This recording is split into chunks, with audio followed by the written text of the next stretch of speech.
Citizens and City Council, I'll call the December 5th, 2023 meeting of the West Richland Council to order at 6 p.m. Before we get started, I'll ask Stephanie to read the hybrid meeting ground rules and then call the roll this evening. Tonight's meeting will be held in person with a virtual meeting component. If you are participating virtually, please make sure the name shown at the bottom of your video view is the name you would like the mayor to use. You can change this by right-clicking on your video view and selecting Rename. Audience members present in the council chambers will be called upon first during public comment periods. Those participating remotely should virtually raise your hand if you wish to speak. To virtually raise your hand, click on Participants and then click on Raise Hand. If you are participating by phone only, press *9 to raise your hand. Please limit all comments to 3 minutes. Roll call. Brent Gary, Here. Richard Bloom, Here. Fred Brink, Here. David Fetto, Here. May Hayes, Here. Kate Moran, Present. John Smart, Here. and Stoker. Here. Councilman Stoker, we missed you last meeting in person, but I'll come back to you to lead the Pledge of Allegiance this evening.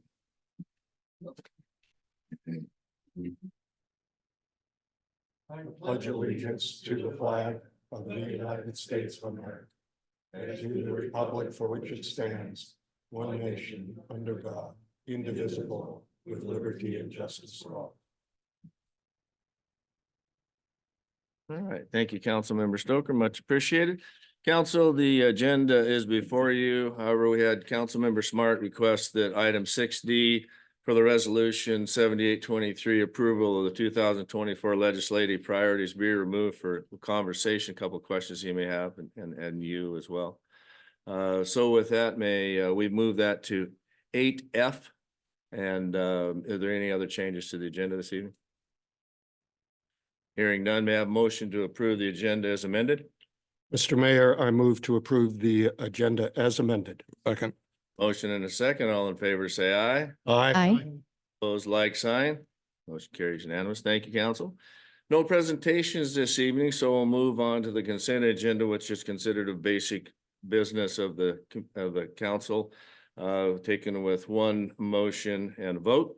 And that contains approval of the minutes of the regular meeting of November 21st, 2023, and special meeting November 20th, 2023. Motion to confirm the planning commission reappointments. Motion to approve or confirm the salary commission appointment. A motion to authorize the mayor to execute amendment number 2 to on-call engineering services contract with JUB. And resolution 7923, setting a public hearing date to consider frontage waiver petition, for SR 224 and Belmont Boulevard. Is there anyone from the audience who would like to speak to the consent agenda this evening? If so, come to the podium, state your name and address for the record, and please limit your comments to 3 minutes. Good evening. Thank you for the opportunity to speak. Dan Ritchie, 508 Austin Drive. Talking about the Planning Commission, Salary Commission, and all of these reappointments, as I mentioned to you earlier today, Mr. Mayor, it seems pretty vague as to exactly why we are doing this turn the crank reappointment without any discussion about what the criteria are, how they fulfilled the criteria, how they meet the criteria of the things that we need. It's not just a warm body in an open seat. And so I would argue that we should have a bit of discussion on that and understand better why it is we are reappointing the people we are. Thank you. Anyone else this evening? Anyone virtually? There's virtuals, raise your hand, virtual hand, or *9 if you're on phone. Stephanie, I do not see anybody virtually. Do you? I do not. Council may I have a motion to approve the consent agenda as presented. So move to approve the consent As agenda. revised. As Excuse me. revised, Thank you. yes. We've revised it, now we're presenting. Yes, thank you, Steph. Appreciate it. I'll second. Second, all in favor, say aye. Aye. Opposed, like sign. Motion.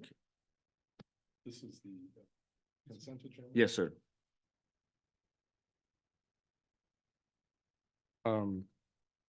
Okay, because the item's been moved, I'll vote aye. Thank you. In favor. Thank you. Okay, thank you. All righty, so we're gonna go ahead and move on to the first opportunity for citizen public comment related to items not on the agenda this evening. If you'd like to provide comment to the council, please come to the podium and state your name and address. And please hold your comments to 3 minutes. And then also, there's no interaction between council and the speaker. Sir? Okay, David Garber, 3703 North Lake Drive. And I'd like to speak to actually your vision, which says West Richland is a growing city where family values and community responsiveness are important, with emphasis on the family values. And I understand that now the city has taken on again the question of bringing pot shops into West Richland. I know that, and I know that you know that it's been well established that smoking marijuana is harmful, both physically and psychologically, and particularly to young people. And it's also indisputable that making easier access to pot increases its use, even amongst children who are not eligible to go into the store themselves and buy it.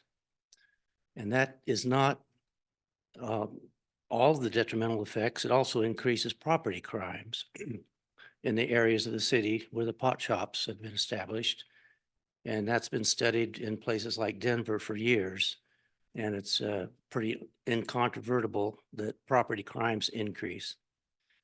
So I'm a little bit amazed at the city council considering this again after just a few years ago, it was very clear that the city of West Richland citizens did not approve it. And I think it's your responsibility, as stated in your vision, to support family values and to support the well-being of the citizens of this West Richland, rather than chasing what I would consider blood money. Thank you.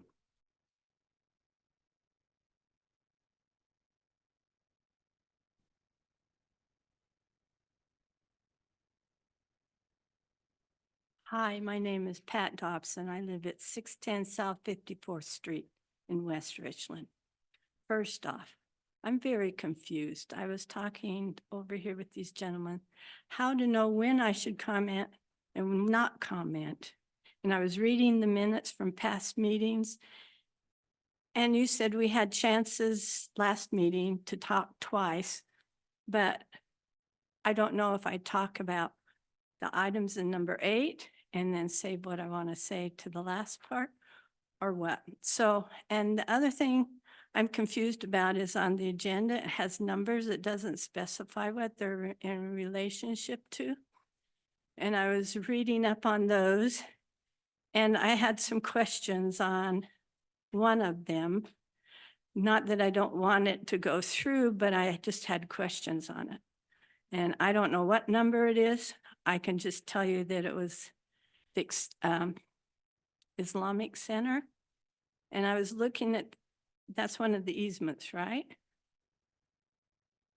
That you're going to go to? Well, yeah, is it? So are you going to call us up after talking Anything about it is related to, yes, you will have an opportunity to make comment now or? during that time. Okay, so I shouldn't talk now about that. Okay, I'm gone. But what I'll do is I'll give you the, okay. Okay, well, I might not see it, but I'm just very confused and I wanted you to know that because if I'm confused, maybe somebody else is.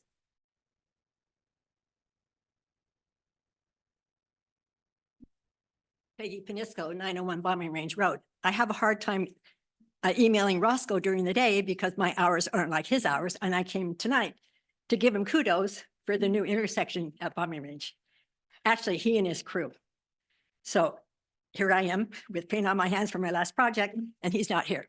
So maybe you would pass the word along. It's really great. I think I was the only guy who went 25 miles an hour in that intersection during that time. I thought, God, we could balance the city budget with people riding my tail because I'm going the speed limit, but it's good. It's nice to have that project done. So thank you very much. What else this evening?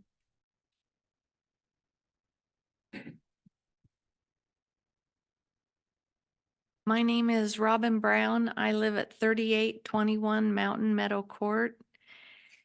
And I am not confused. I don't understand why we keep passing off the vote on these pot shop deals when I'm not hearing any more new information given to anybody. And I don't know if council is receiving other information that isn't relayed out in the meetings. Because we've done this about 3 times and it was last meeting, instead of doing it this meeting, we're waiting until next meeting. So I don't understand why we're kicking that on down the road. I certainly understand probably why we didn't want to do that before the election. And I don't understand why it's so controversial and everybody talks about it, but like nothing has come out in the water bill flyer that we get. Now, this has been going on for 6 months or better. And when I talk to a neighbor and they go, oh man, I didn't even know that was going on. That something that's controversial as it is, that we don't let the city citizens know. That flyer, it wouldn't cost a penny for the city to add that and let the citizens know what we're contemplating here for the city. Because you mail that out in the water bill every month. So I don't understand why we haven't done anything there in 6 months.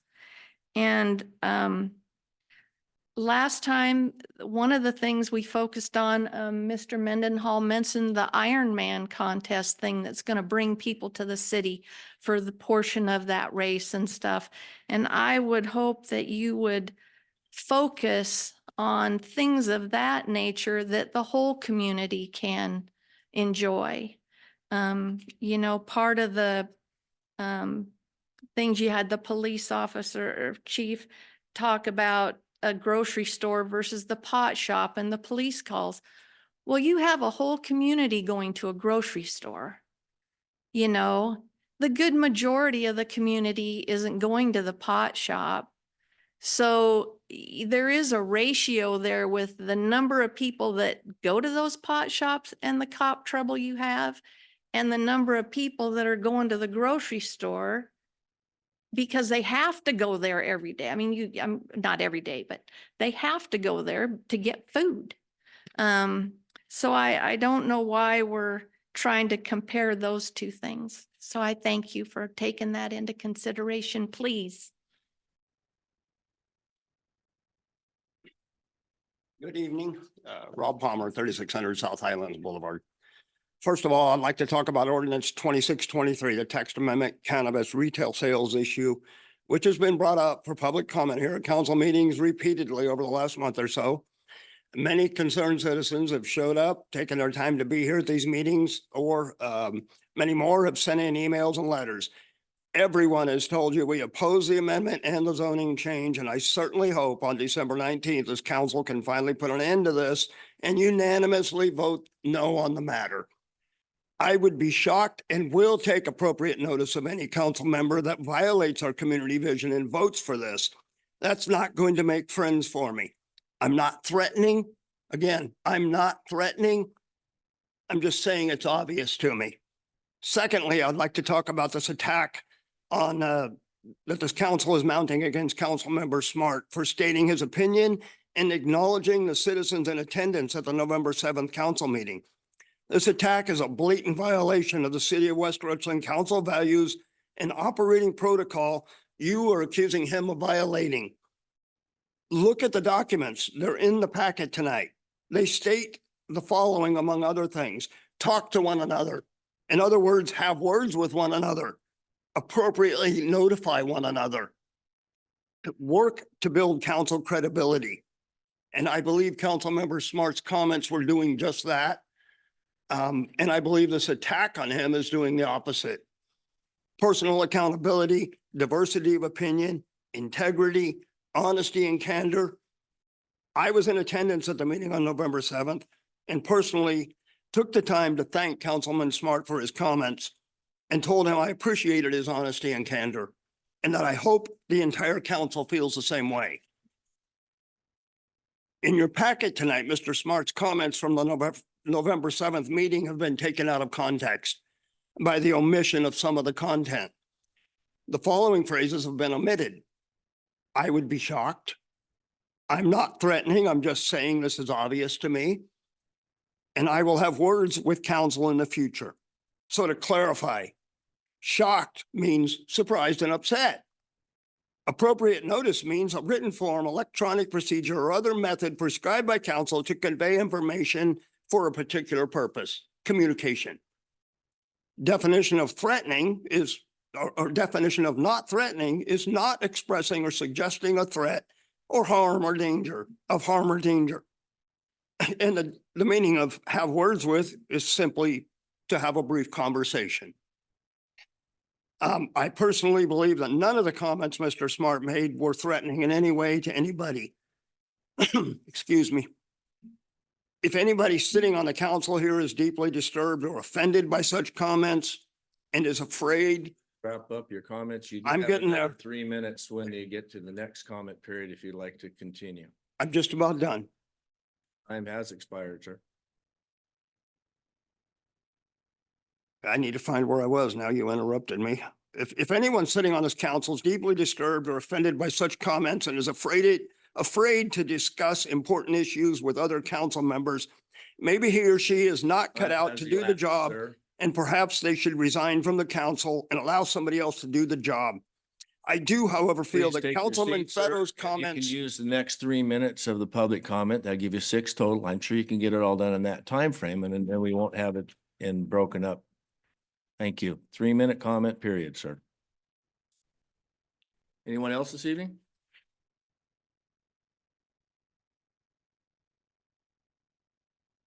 Vanderson, 2014 Hawk Court. First of all, I've been to a lot of these meetings now for the planning and the council, and I've gotten to know all the names now, so I appreciate the opportunity to get to know each of you.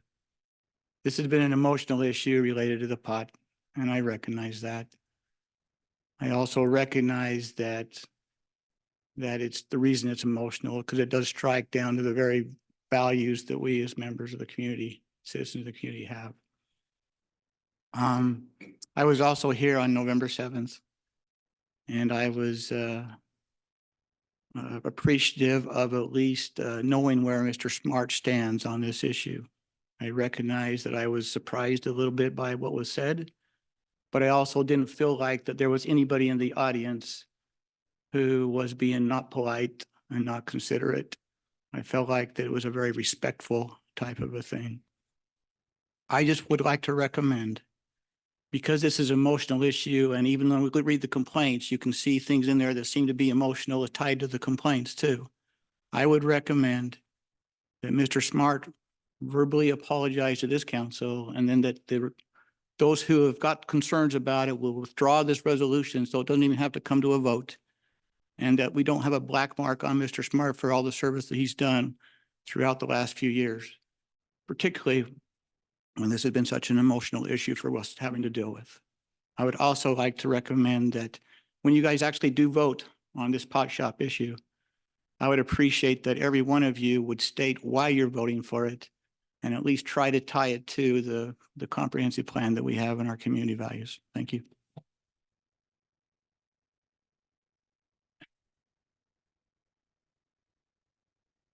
Kristen Christensen, 601001 Kilauea Drive. I'm here to encourage the city council members to vote against the text amendment that would allow pot shops to open in our beautiful city of West Ridgeland.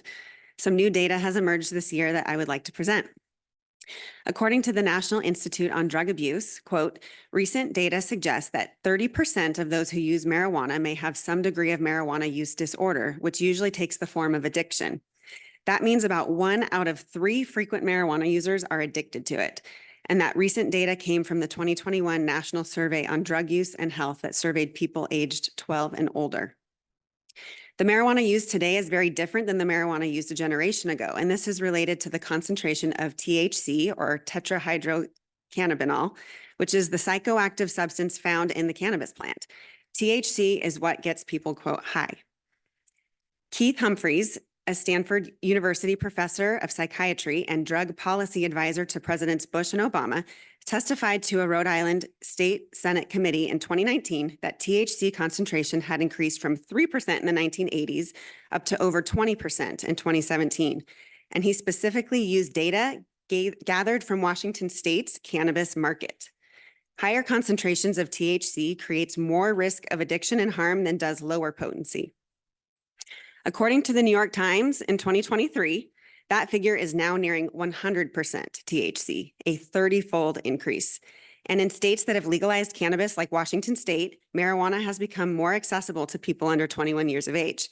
The New York Times article continues that, quote, adolescents who frequently use high doses of cannabis may also experience uncontrollable vomiting and addiction, as well as psychosis that could lead to a lifelong psychiatric disorder, an increased likelihood of developing depression and suicidal ideation, changes in brain anatomy and connectivity, and poor memory, end quote. In 2023, JAMA of Psychiatry published a study of marijuana habits among 6.5 million Danes over the age of 16. The study found that marijuana addicts were twice as likely as non-users to be diagnosed with clinical depression and up to 4 times as likely to develop bipolar disorder with psychotic symptoms. And finally, another study published by JAMA this year found that cannabis-linked attempted suicides have increased at an average rate of 17% a year. I urge you to please acknowledge the data, all of which has been published within the last 5 years, and vote against the text amendment that would allow cannabis retail in West Richland. If you truly believe in the West Richland City Council mission statement that you work, quote, in partnership with the citizens to provide a safe, healthy, and welcoming city where people choose to live and raise a family, end quote, then you have a duty to not only listen to your citizens who have urged you to vote against this, but you also have a duty to provide a safe environment for your citizens, which means keeping cannabis out. Thank you. Anyone else this evening?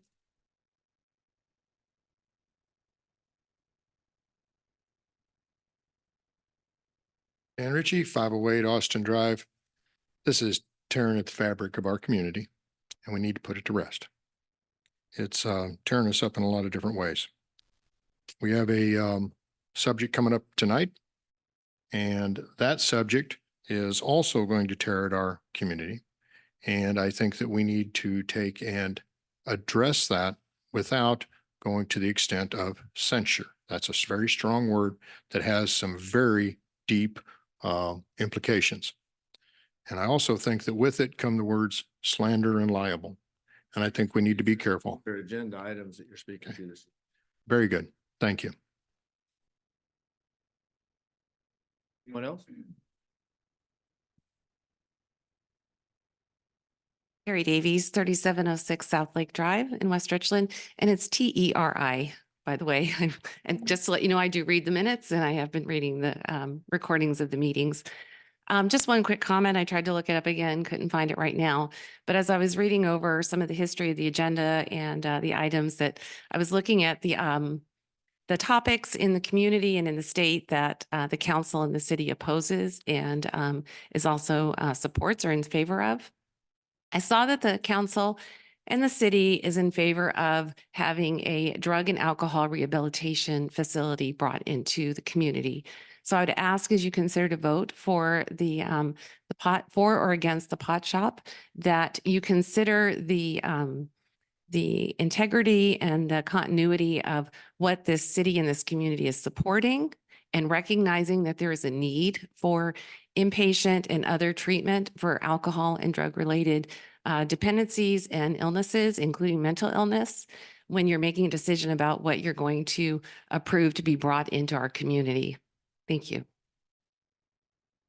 No. Seeing no one in house, I'll open, sir, go ahead. You gotta be quick, because I'll move on to the people online. Yeah. Sorry, Aaron Parker, 5301 Blue Jay Lane. I wasn't here last meeting. I was out of town.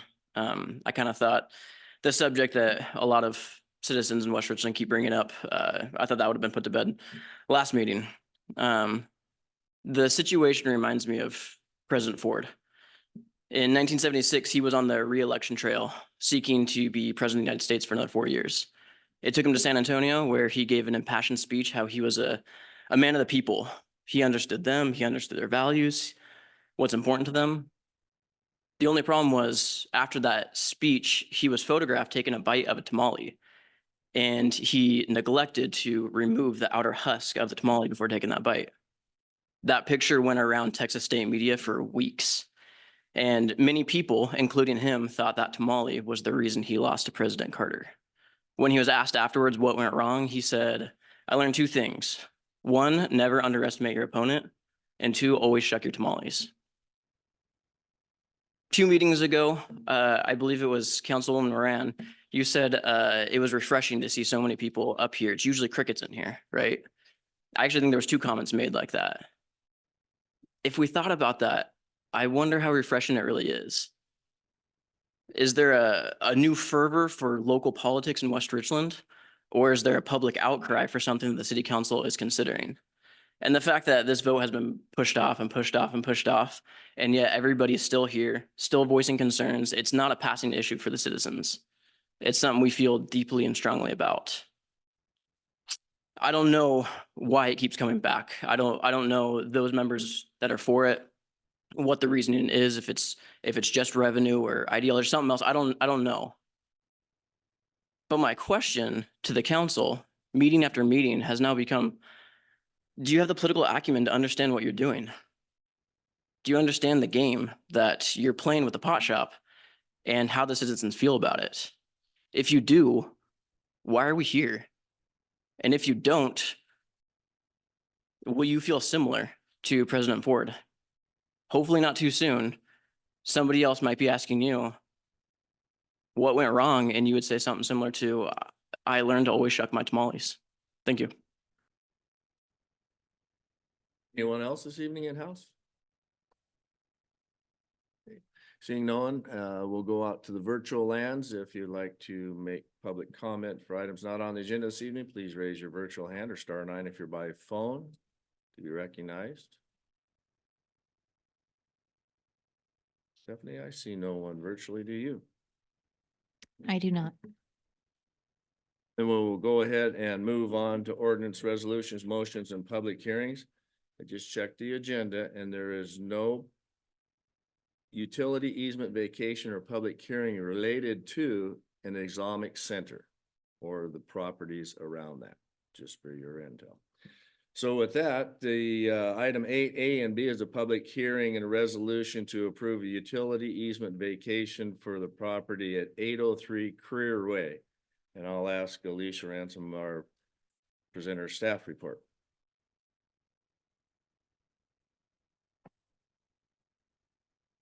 Good evening. Just to address the Islamic Center item first, that is actually a State Environmental Policy Act determination that was posted online as a notice.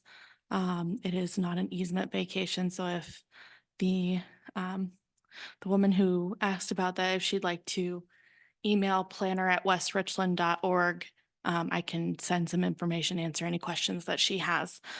Ask Eric to follow up with her after the meeting. Okay. Thank you very much for that clarification. Much appreciated. So go ahead. The easement vacation, we've actually seen this easement vacation previously. It came up back in June. Unfortunately, the applicant did not record the documentation provided by the city in time. They have to record that within 30 days for it to take effect. So they reapplied, they repaid the application fee, and they are asking to vacate a 20-foot wide storm drain easement within lot 35 of Western Ridge Phase 2, that's on Career Way, and a 5-foot wide irrigation easement. I believe this came up previously, the stormwater easement, they decided to do an alternative design for their stormwater, and it's all being collected on a lot that fronts Paradise Way. So they no longer need the stormwater easement and they no longer need the irrigation easement. That's also been relocated to another area.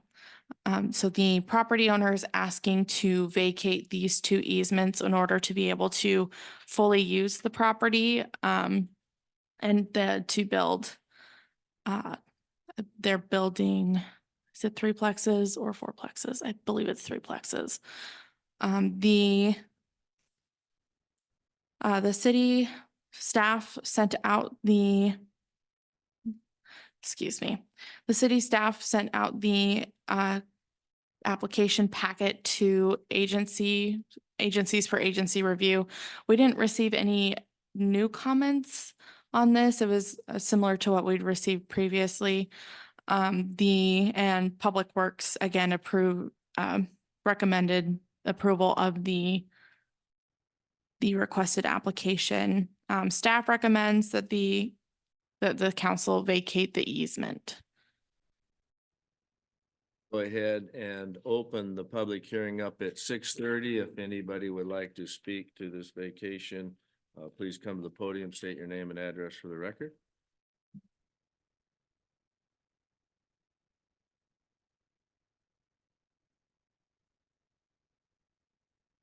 Pat Dobson, 610 South 54th Street. I looked at your website today and it was listed as one of the things. I'm not against them having the center. I had the question of when they do the parking lot, does it take over into the parking lot of the bombing range sports complex? This is not the item in which we're talking to this afternoon. Well, But when I look- what I will do is I will ask Eric or Alicia. It appeared to be that on your site, so look at it. Thanks. Your concern. We want to make sure that everybody understands the policies and how we do things. So thank you very much. We'll get it squared away with you. Is there anyone else in-house? And virtually, if you'd like to speak to this agenda item this evening, raise your virtual hand or *9 on your phone to be recognized. I see no one virtually. Stephanie, do you? Not. That I will go ahead and close the public hearing at 6:32. Council, may I have a motion, please? I move to pass resolution 8023 authorizing the vacation of the 20-foot storm drain easement and 5-foot irrigation easement for file VACA 002-2023. Second. I have a motion and a second. Council, is there any questions that weren't previously answered in the staff report? Seeing none, all in favor say aye. Aye. Opposed, like sign. Motion carries unanimous. Thank you, council. Moving on to items 8C and D, there are public hearing and a resolution to approve another utility easement vacation. This one is the property at 900 South 47th Avenue. And Alicia, if you would please present the staff report for this one.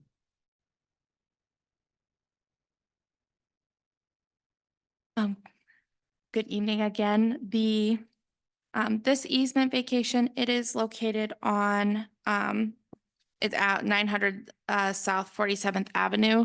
That's Willamette Heights, Section 6, Lot 156. And the applicants are Burke and Kathleen Newman. They submitted an application for utility easement vacation. As you can see in attachment 2, they are looking at, they are asking for the 20 feet on the west side of the lot, and then on the south side. They originally asked for the 20 feet all around the lot. In conversations with Benton REA as well as the Public Works Department and Zipley, it was determined that we would retain the north 30 feet, and the east 30 feet on the lot.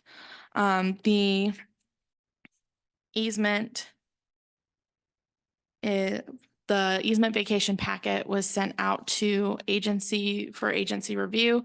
The comments that we received, the ones that were significant again, were those asking to retain those portions of the easement from Benton REA, Public Works, and Zipley. The staff recommends that the council vacate the easement as it no longer serves a purpose and it would not unduly jeopardize the health, safety, welfare, or public good. With that, I'll go ahead and open the public hearing for this item on the agenda at 6:35. Anyone who would like to speak to this agenda item, please come to the podium, state your name and address for the record. I see no one in house. Virtually, is there anyone virtually who would like to speak to this agenda item? Please raise your virtual hand or star 9 by phone to be recognized. I see no one virtually. Stephanie, do you? I do not. And I'll close the public hearing at 6:35, resolution 8123, utility easement vacation. Council, that motion, please. I move to pass resolution 8123 authorizing the vacation of the 30-foot utility easement for file VACA 003-2023. Second. Motion and a second. Council, any questions of Alicia? Who's not previously talked to the staff report? Seeing none, all in favor say aye. Aye. Opposed, like sign. Motion carries unanimous. Thank you, Alicia. Appreciate your time this evening. Moving on to item 8E is a resolution imposing sanctions against Councilmember John Smart, and I will ask our city attorney, Jessica Foltz, to present the staff report this evening. Thank you, Mr. Mayor. Good evening, Mr. Mayor, members of City Council. The City of West Richland received complaints regarding statements made by Councilmember Smart at the City Council meeting on November 7th. Council held a special meeting to address the complaints on November 20th. At Councilmember Smart's request, the complaints were addressed in an open meeting rather than an executive session. At the meeting, I read the 5 complaints received by the city into the record. Councilmember Smart was then permitted to respond to the complaints before the remainder of council engaged in discussion. As a reminder, the council has the power under general state law to impose punishment on its members for a violation of state law or council rules. There was no specific allegation of a state law violation, but rather the allegations were a violation of council rules. Finding that a council member has violated adopted council operating protocols, rules, or ethics needs to be made by a majority vote of council. In addition, if a violation was found by a majority vote, there would also need to be a vote imposing sanctions. Sanctions could include and range between verbal admonition, reprimand, censure, removal from committee chair positions or memberships, or other intergovernmental duties. At the special meeting, council directed staff to prepare 2 resolutions for various levels of sanctions against Councilmember Smart. Both of those are included tonight and have been prepared by staff. The first option, which we'll refer to as option A, censures Councilmember Smart and requires a written and verbal apology. The second option, option B,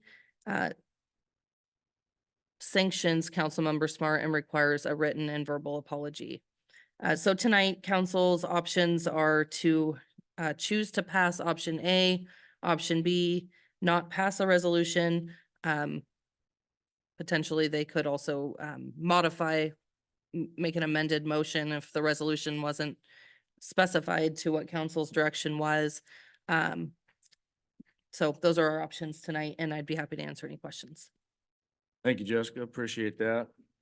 So with that, this is the opportunity for anyone from the audience who would like to comment on this agenda item to come to the podium, state your name and address for the record, and you will be limiting your comments to 3 minutes.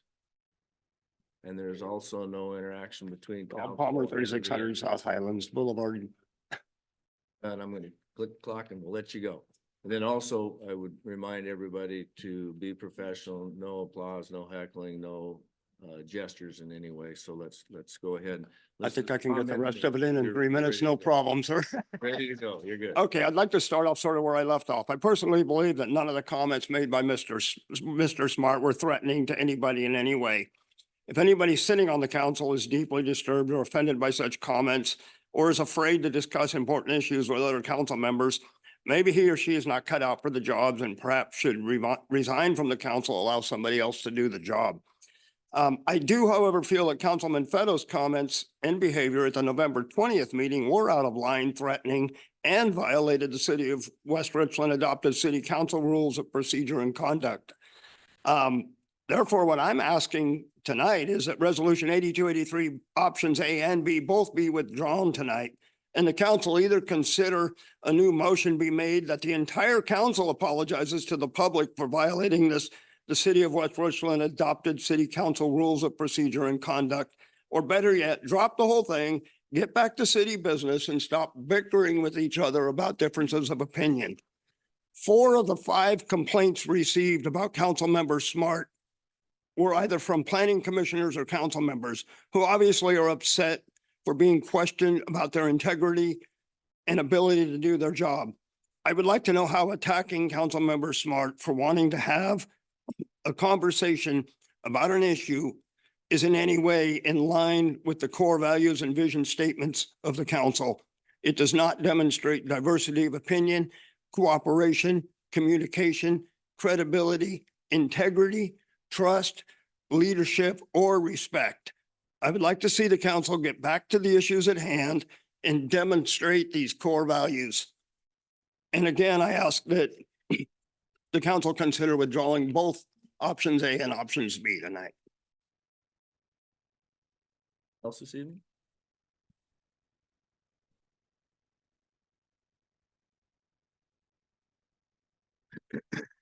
My name is Robin Brown, 3821 Mountain Meadow Court.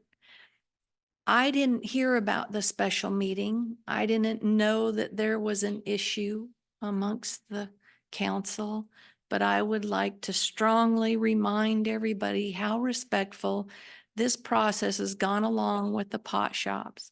All of us that have come from the community have been very thoughtful and respectful of our comments. And I totally support Mr. Smart.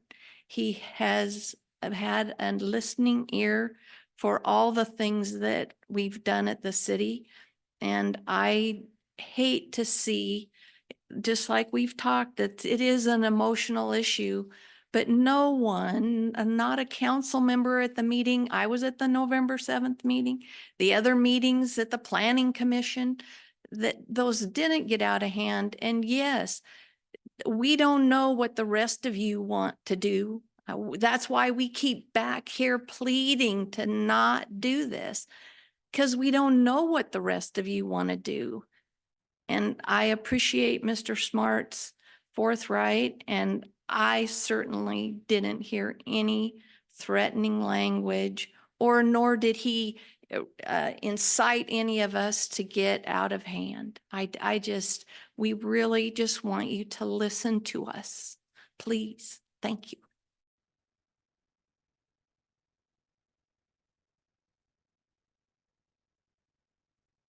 My name is David Cole. I live at 1710 Ironwood Avenue. The whole thing with Mr. Smart seems to be a huge distraction. The issue that the people are concerned about, and we've made that concern overwhelmingly convincing to anybody looking. All the testimony that you've received has been in opposition to the pot shop. I'm asking everybody to reconsider what you're doing, get back on focus. The issue that most people are concerned about is this issue, this pot shop coming to town. We don't want it. We've made it clear. We drug out all kinds of facts, figures, the data. You can torture the data any way you want. It'll confess to anything you want. But the facts are, people here don't want it. This is a distraction. We're asking you to stop it and get back down to business. Thank you. Well.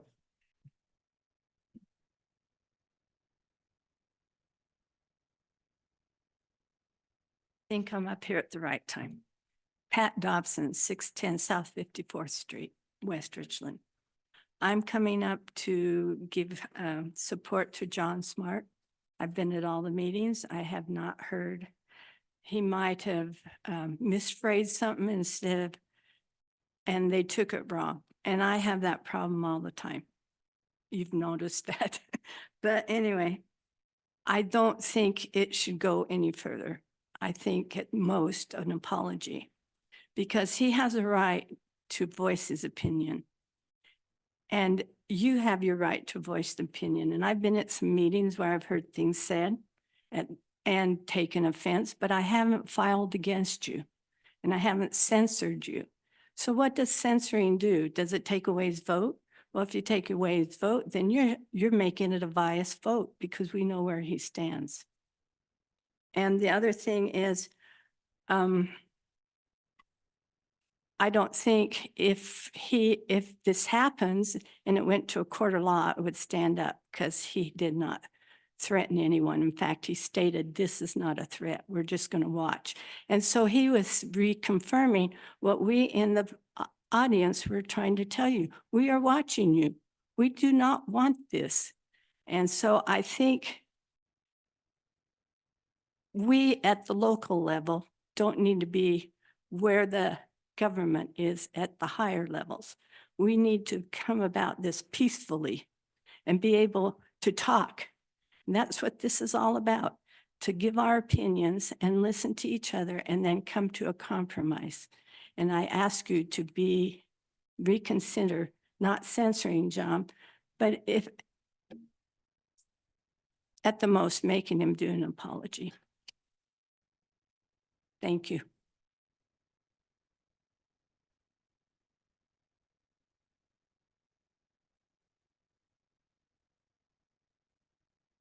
Kevin Shoemaker, 1708 Elmwood Avenue. I would like to first say, I don't know Mr. Smart. My knowledge of Mr. Smart has occurred in the last few meetings.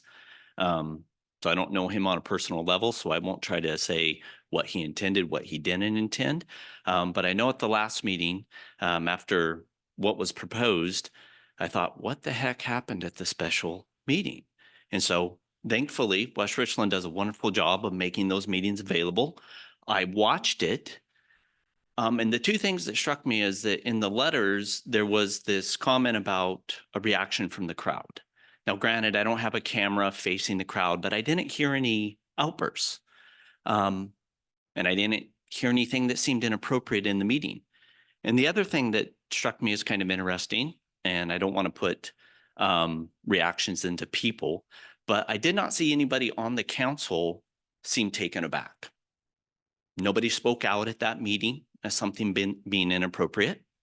And I think most of us, if we see something in our lives that's inappropriate, we often respond at the moment because we believe it's inappropriate at the moment.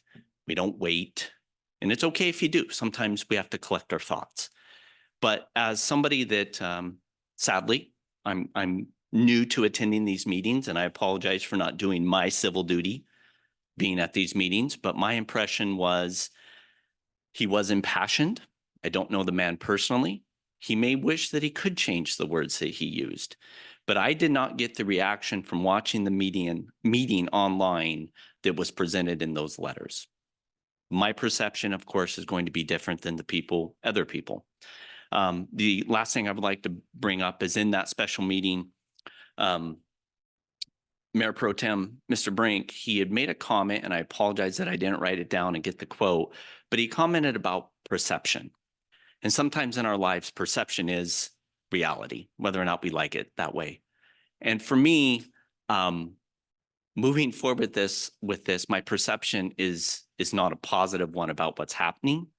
And so I would like to just say that perception is a powerful thing, and how the city council chooses to move forward will be perceived in a certain way by all of the members of West Richland that are concerned or involved in this process. And once again, thank you for putting those meetings up online. That was an excellent resource. It is an excellent resource, and I appreciate for your time. Anyone else in the house?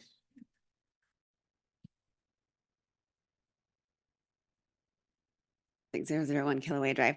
I just too wanted to speak in support of Councilmember John Smart, and that I appreciate on that November meeting that he spoke up with honesty and had the integrity to be forthright with what he had to say, and that he supported the citizens. And as an elected official, he supported what the citizens of West Richland were saying, and that he stood with us. And I don't think any of his words were threatening either.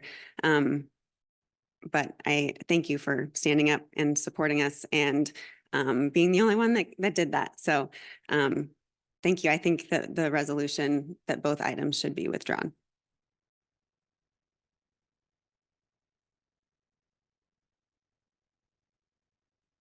Peggy Panisco, 901 Bombing Range Road. I'm sorry, I'm not up to date on anything, but I do know John Smart.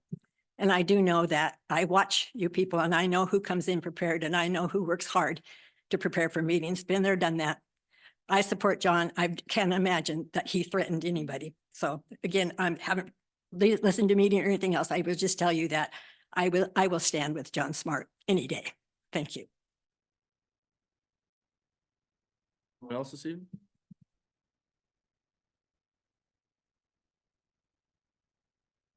And Richie, 508 Austin Drive, and I would echo Peggy's comments. I support John. I found nothing threatening in those meetings. I was there. I reviewed them several times now. And so I believe he may have been passionate, but threatening, no. And so to go to the extent of censure and things like that, I find that to be wholly inappropriate and creating a whole new problem all of its own. And so, and we just don't need that. We've got other things to do. Thank you.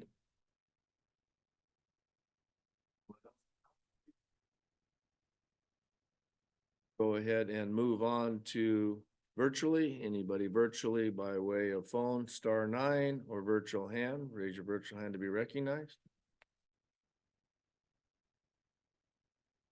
I see no one virtually. Stephanie, do you? I do not.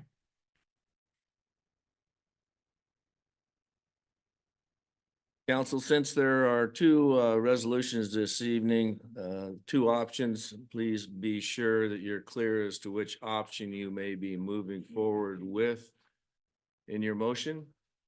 Is there a motion this evening? Mayor, I move to approve option 1 or option A, censure and apology, now known as Resolution 82-23, a resolution of the City of West Richland, Washington, sanctioning Councilmember John Smart for violating the City of West Richland's adopted City Council rules of procedure and conduct. Motion, do I have a second? Mr. Mayor, I will second this to have discussion on the topic. A motion and a second, council. Any questions of Jessica? She has all the answers you might have or conversations amongst yourselves. I'll recognize Councilmember Fetto. Thank you, Mr. Mayor. I just want to say for the record, I was the council member that submitted the complaint about Councilmember Smart to the city attorney. And here are my reasons why.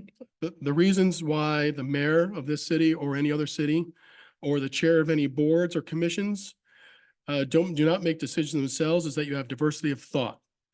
The main advantage of group decision-making is that you can incorporate different perspectives, opinions, biases, and stereotypes.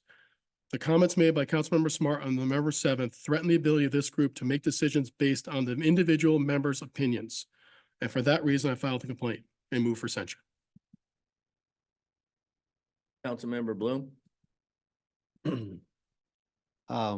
My comments are mainly on the staff report because I don't think it, and I'd like to make sure that these comments get into the meeting minutes. The complaints were not summarized in the staff report, and that there were two distinct complaints. Mr. Fetto's complaint was he felt threatened by the comments.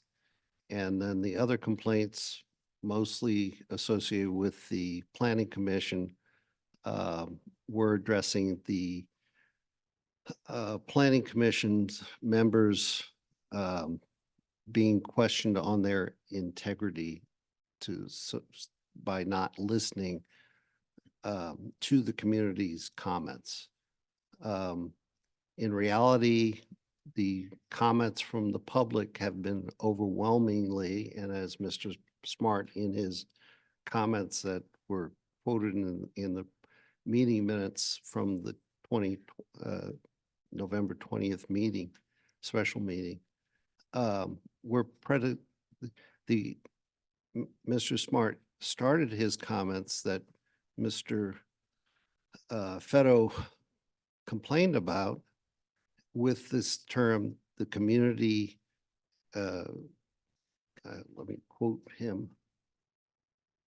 There is an obvious overwhelming request by our community. That was his comment. And so I want to have the record show that his frustration was with the lack of response from both the Planning Commission and obviously his impression of what council was seeing of not listening to the community. And from that standpoint, I, as reflected in the meeting minutes, I felt that his comments did go to detriment of the Planning Commission and felt that the Planning Commission deserved an apology. I don't think he made a threat. He just simply demeaned their part of the process. And I also suggested that the mayor apologize to the Planning Commission for sending this over to the Planning Commission. It is obviously a decision of council. Council should have made that decision before it went to the Planning Commission. Thank you.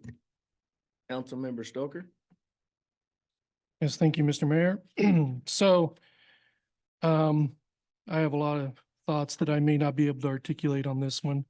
You know, when I spoke during the special meeting, I was remote, and I don't know, maybe Mayor Pro Tem Brink has a better way of doing this, but I don't find it very conducive when I'm remote. But anyway, I made comments about how I do believe that this, you know, I was shocked, not necessarily that I thought he had crossed the line, but he'd used words that were more forceful than I would use. It's just a difference in the way we articulate our thoughts. And I can, you know, see how people can potentially take offense from anyone's comments. Having said that, you know, I would think that sometimes the best way to handle things is one-on-one situations. We're supposed to be adults. I think we could have handled this on a more personal level, behind the scenes, instead of a grand showing in front of, and recorded in front of everyone. Normally, considerate adults would apologize when somebody takes offense. Not that you're admitting you're wrong, but, you know, obviously you're trying not to offend somebody else. I am not for any of the other elements in this. Honestly, I believe censure and written reprimand are incredibly over the top, and I would not support either of these options. Thank you. Councilmember Moran? Thank you very much. For the past, probably about at least 2 weeks, I've been thinking about this, and I am not going to discount anyone's feelings where they might feel threatened about something, because those feelings are real to them. And I can understand that, because things that people have said around me, I have felt threatened by. That being said, I think that there is always a chance for making a change in our actions and our words, and that we should allow for people to make mistakes. I have made many, as I know many people might agree with. And I think that we should allow for people to make mistakes, whether it is a mistake or not, whether they believe it's a mistake or not. And I also think that while I did not like what was said, especially about the Planning Commission, because as I have said before, they are a volunteer organization. Anybody can volunteer for it. And folks, right now, if you're interested in volunteering for things, please do so. We need people. But I will say in the end that if I were to vote to not approve this, it is not that I agree with what was said or that I think that it was right to be said about the planning commission. But again, I do think that people should be allowed to make a mistake, recover from it. Our last meeting, there were a lot of, or the special meeting, there were a lot of things said already about what had been said. And honestly, a censorship, I can't even say the word, what we were talking about, would really just be the council saying, we don't agree with what he said. I think that at this point, I would not vote in favor of this because I believe in second chances. Thank you. Else? I see Councilman Stoker's your card back up. Yes, it is. Thank you, Mr. Mayor. There is one thing I failed to mention.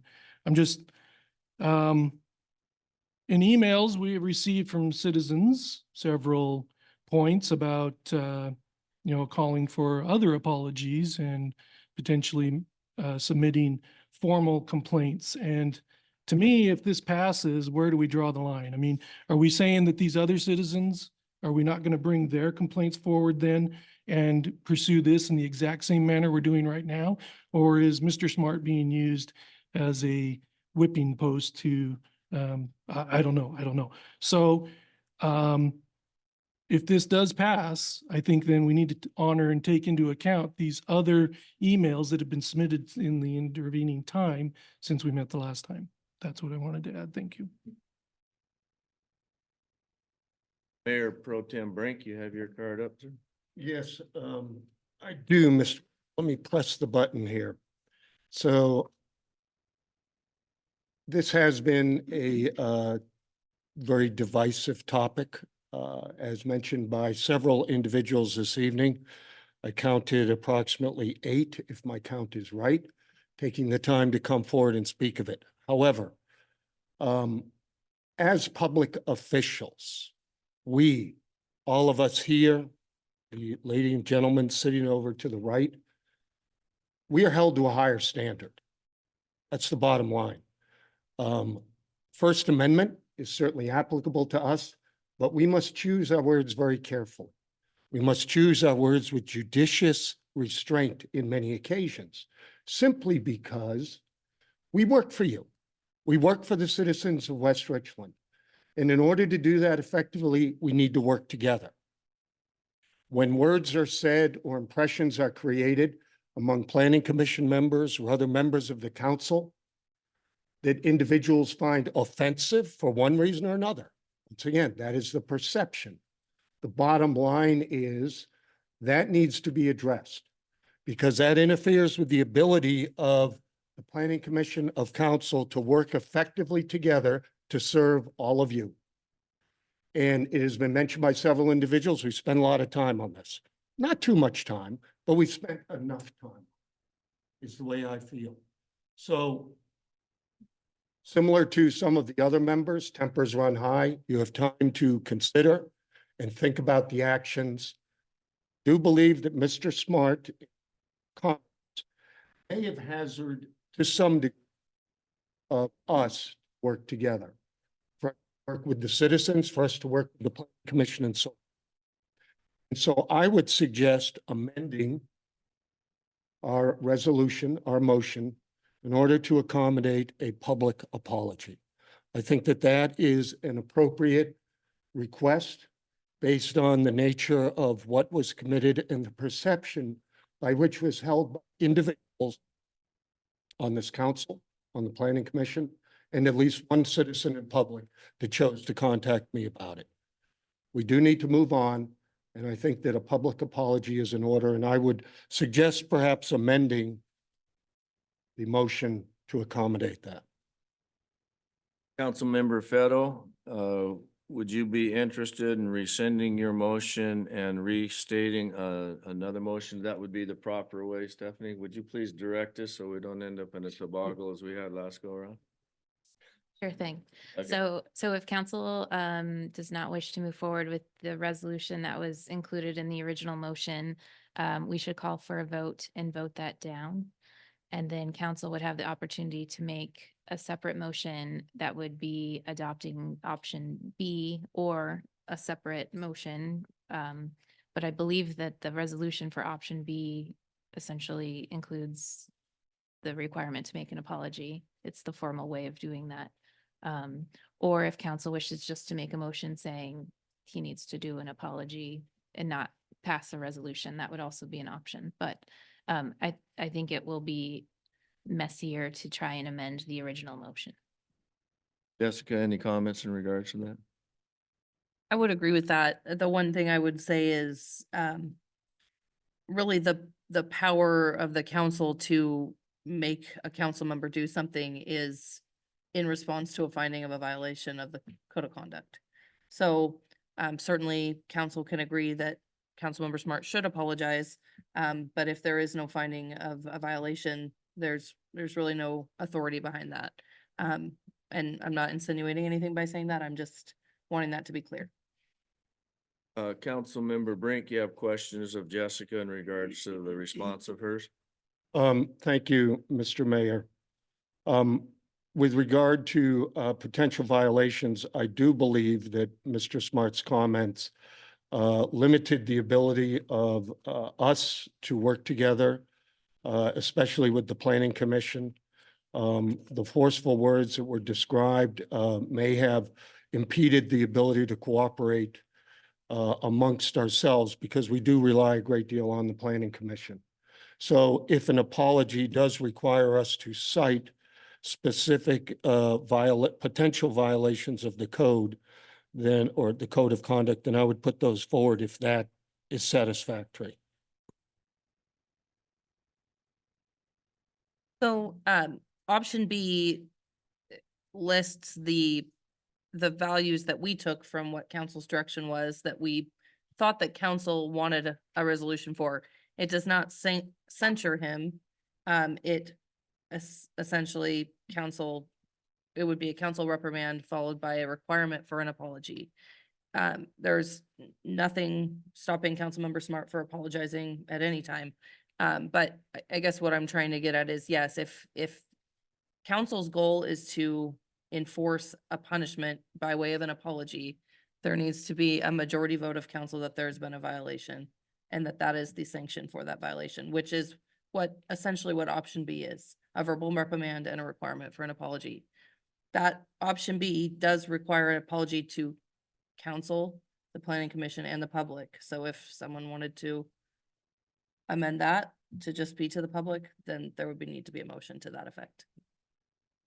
And Jessica, might I ask you, upon review of the complaints, reviewing the recording and an opinion of yours, is the city's attorney's opinion that there was a violation of the city council's handbook code of conduct? Well,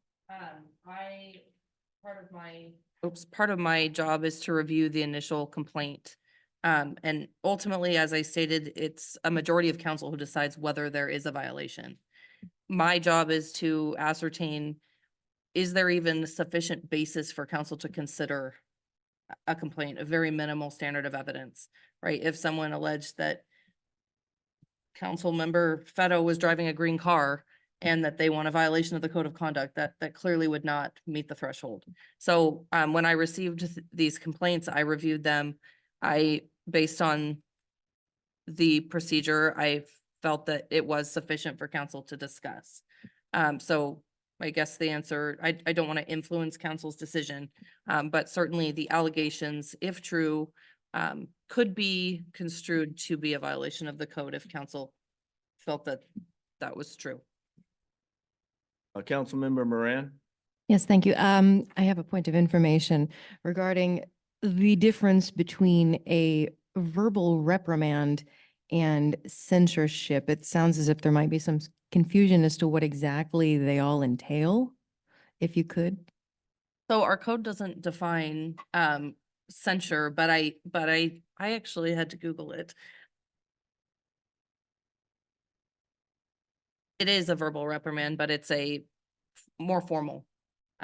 Censure is essentially the most serious formal action the council could take.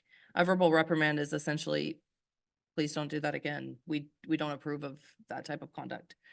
Either also could have a sanction attached to them, and that can vary, as I mentioned earlier, removal from council committees or boards or other intergovernmental things. Nobody's seeking that here. At least we haven't heard that.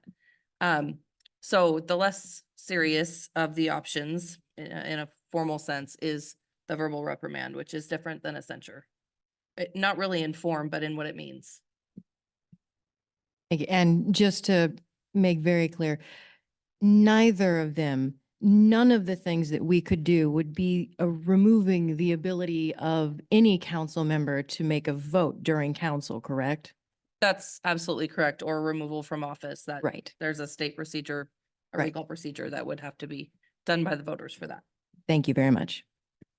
Councilmember Stoker? Yeah, thank you for that, because that was exactly what I was going to point out is legally, a council member's vote cannot be taken away by a council member. They cannot even be removed from their position. That is a recall process, which was what I thought of when you made your description. Recall process goes before a court. Court's not determining guilt of the allegations. It's just whether or not there's potential, this amorphous concept that it may be true.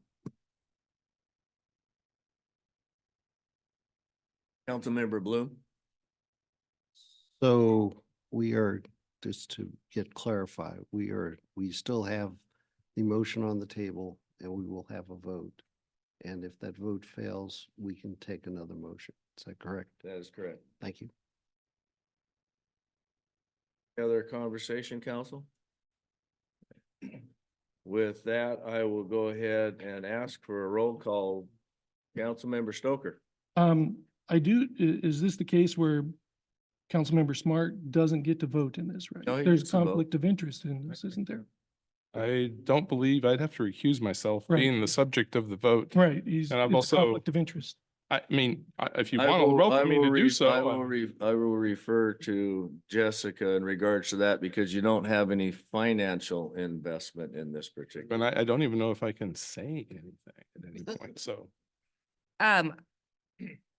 Certainly there is not a financial conflict, but I would say it would not give the appearance of fairness or a unbiased vote for Councilmember Smart to vote, but I can certainly try to do some quick research on that. I think it's fairly obvious he has a conflict of interest. I guess I'll leave it at that.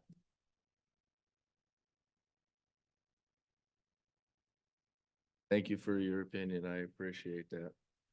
Okay, so we have a motion and a second. I will recuse myself. Yes, Yeah, sir. okay, Yeah. as, I took it, yeah, yes. all right, thank you. If there's any confusion as to the vote, we can go through a recall, but all in favor, say aye. Opposed, same sign, please. Aye. Aye. Aye, nay. Yeah, you say aye for nay, right? Same sign opposed, as- Same sign, aye. Okay, aye. Have a unanimous. Nay. All right, with that, council, is there another motion coming to the table? Mr. Mayor, I would like to modify the motion option B so that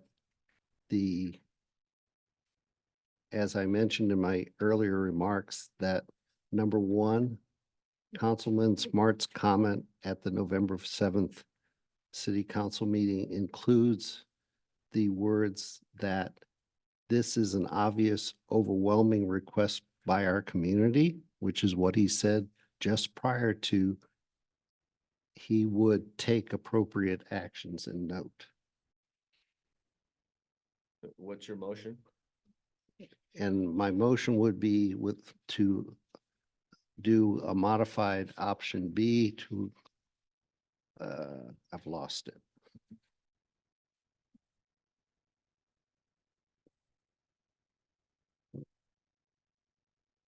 I don't think I have it. Well, that's my notes. Okay. That's the modification of the Okay, motion. gotcha, copy that. Okay, you're right. Yeah. So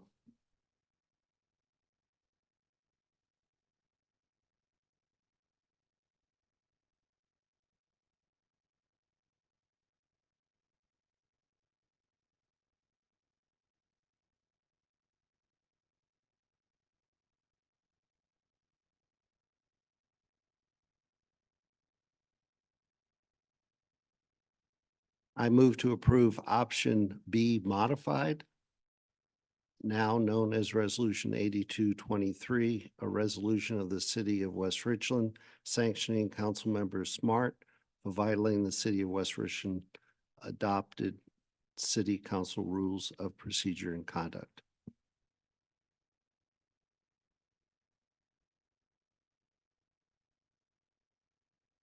You're done with the motion? I'm done. Oh, okay, I thought you. I'm done with the motion. Second, can we hear what the modification was?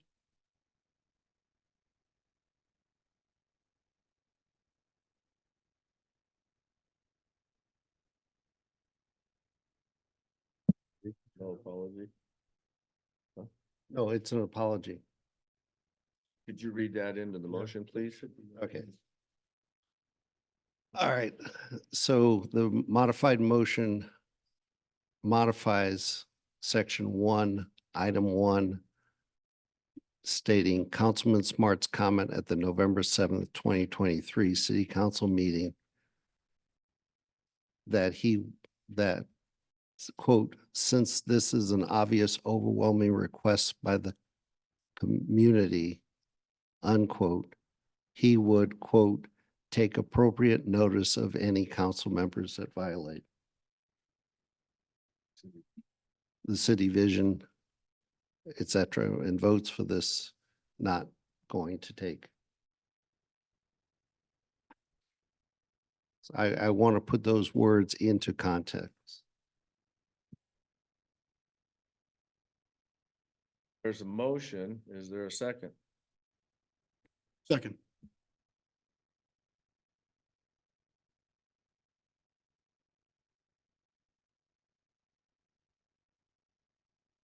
Moran?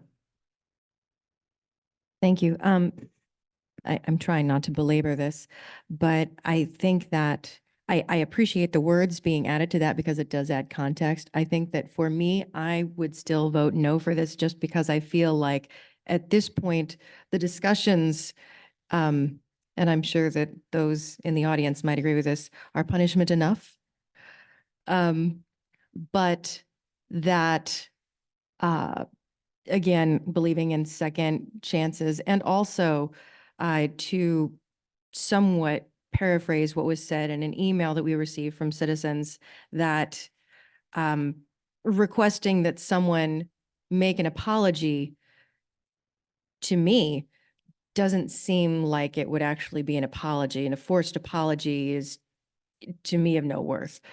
Hopefully he would apologize on his own without us requesting him to via this, but for me right now, I think that I would still vote no for this with the idea of second chances, and hopefully he would apologize to the planning commission if he chooses to.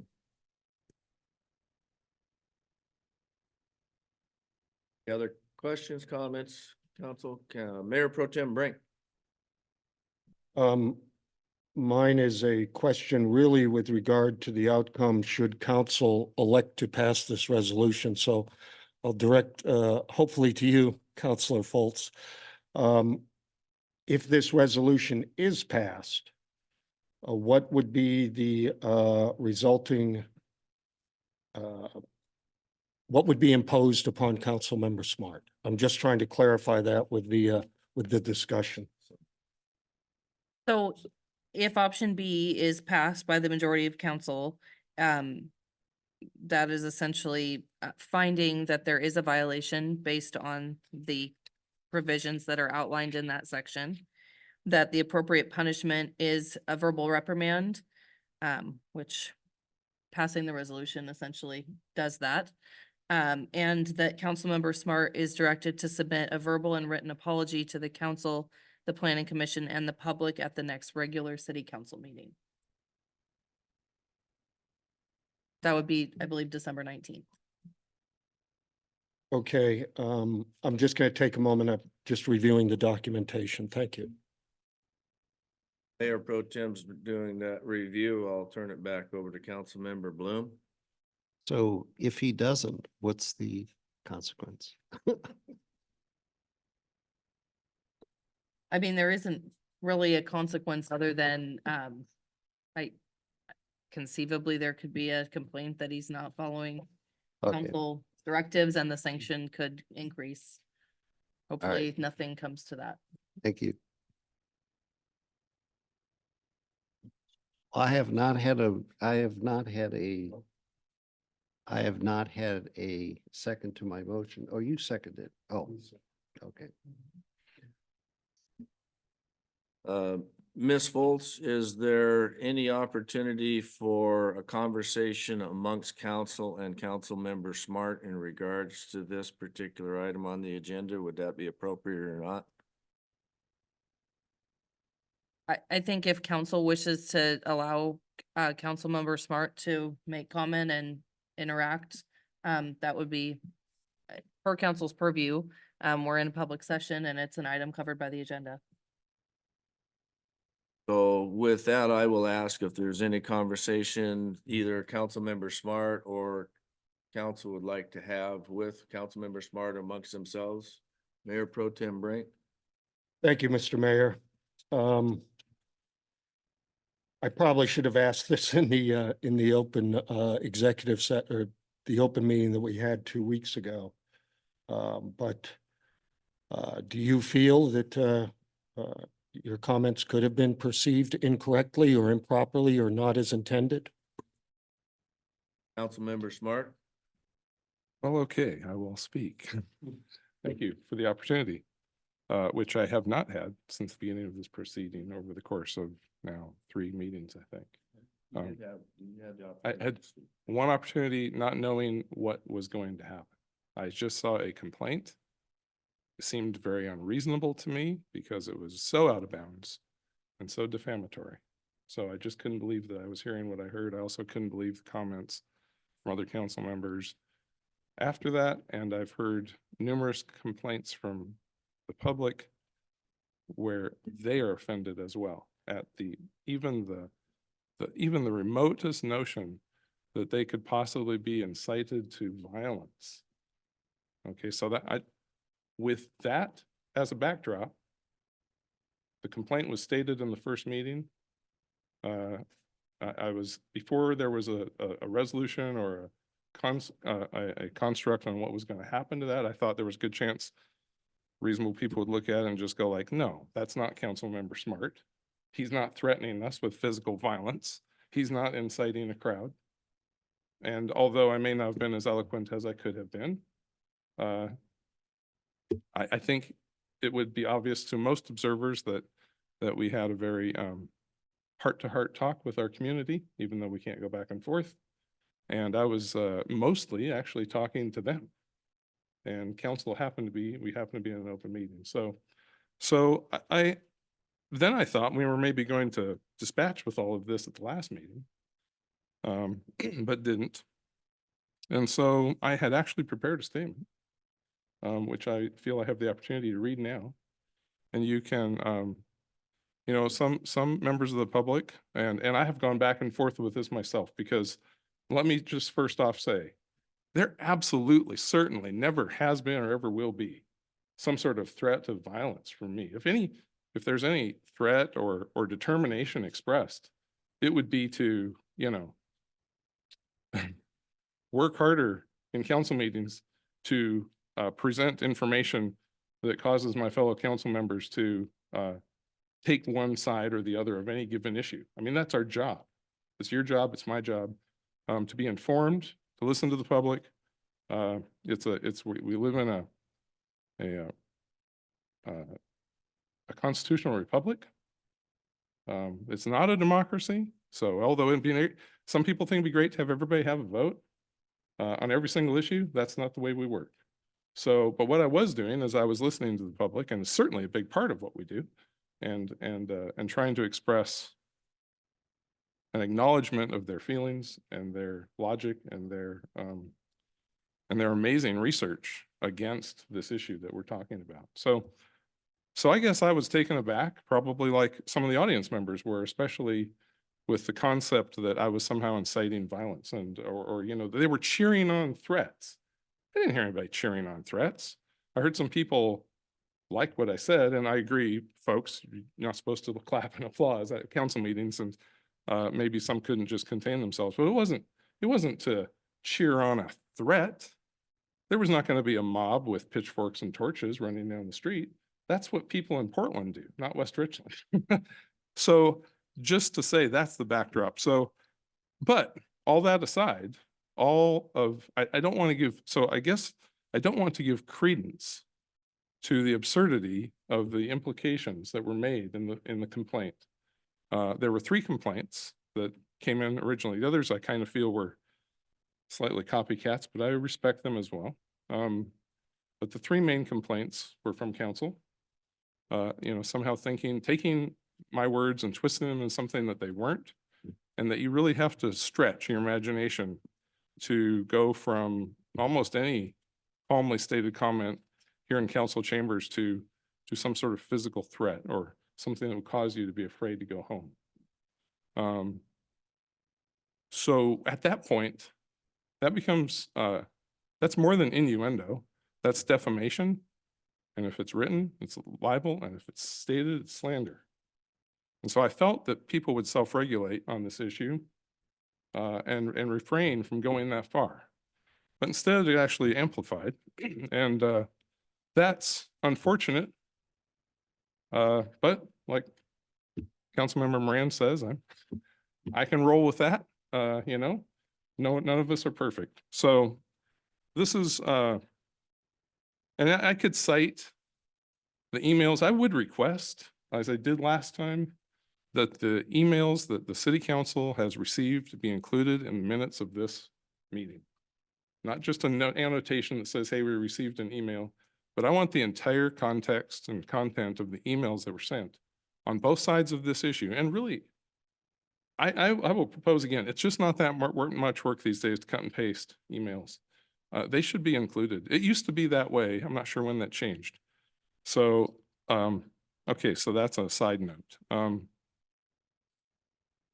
On the 21st, I was prepared to indicate the following. And by the way,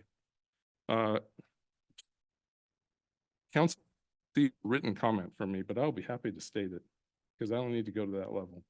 So this is what I think we can get. And if you don't like it, let's discuss it. But I honestly think that I'm trying to be as sincere and still, you know, work with you and the audience and the planning commission. And by the way, let's take the planning commission first. I don't have anything written about the planning commission. The planning commission, I have to apologize to them for us not having evidently provided a good description or set of procedures with which we are asking them to implement. It should be made clear that, in my opinion, as to how the planning commission works, they review something. Actually, it comes right out of the city text. The documents indicate that they're supposed to take into account facts, figures, public comment, etc., and then make a determination as to whether or not to recommend the given proposal to council. They can say, no, we don't like it. Council can see that and say, no, yes, we do. Right? They can say they like it and council can say, no, we don't. They are there to recommend. They're there to make their own judgment based on the findings of fact that they find. And I was astounded, and I'll say it again, that they made the conclusion they did, given the overwhelming input and the lack of benefit to our city to pursue this thing. So I'm wondering, are they being given the right instructions? So that's my question. It's not, are they doing their job? I appreciate them as volunteers. Believe me, I've watched the planning commission for decades, actually. It's a hard job. It's a lot of work.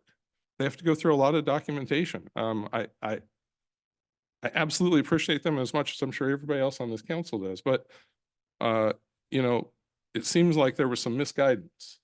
So I think I would apologize for that. I certainly didn't mean to say that they were derelict in their duty, but I don't think they must not have had the right guidance. I just, there's something wrong. There's something slightly amiss with all the input they got and then the conclusion they finally made, including the delay in the vote over the course of several weeks. The consideration that was given supposedly in between times, it just struck me like it did so many other citizens as being a little bit odd. And so I would admonish council to, we should take this issue up like I thought I was trying to say, and go over this construct of planning commission and council interface and make sure that they're clear what power they have. And, I saw a comment from the city, the unnamed city complainant, who indicated that I didn't know how the planning commission is supposed to work. And B, thought that it was their job to rubber stamp everything the council says. Well, nothing could be further from the truth. I don't believe that whatsoever. I never said that. I don't mean it. It is just exactly the way I think it's being characterized here. They're supposed to work, come with a conclusion, present it to us. We either agree or disagree. I don't think there's any decision they can make that precludes us from deciding an opposite direction as a council.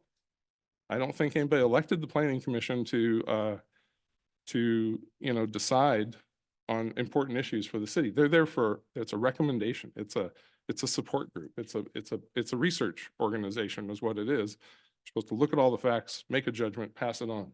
So they could have looked at all of the evidence, and if I had been on that commission, I would have said, no, absolutely not. There's no benefit to having a pot shop in West Richland. I know that's just me.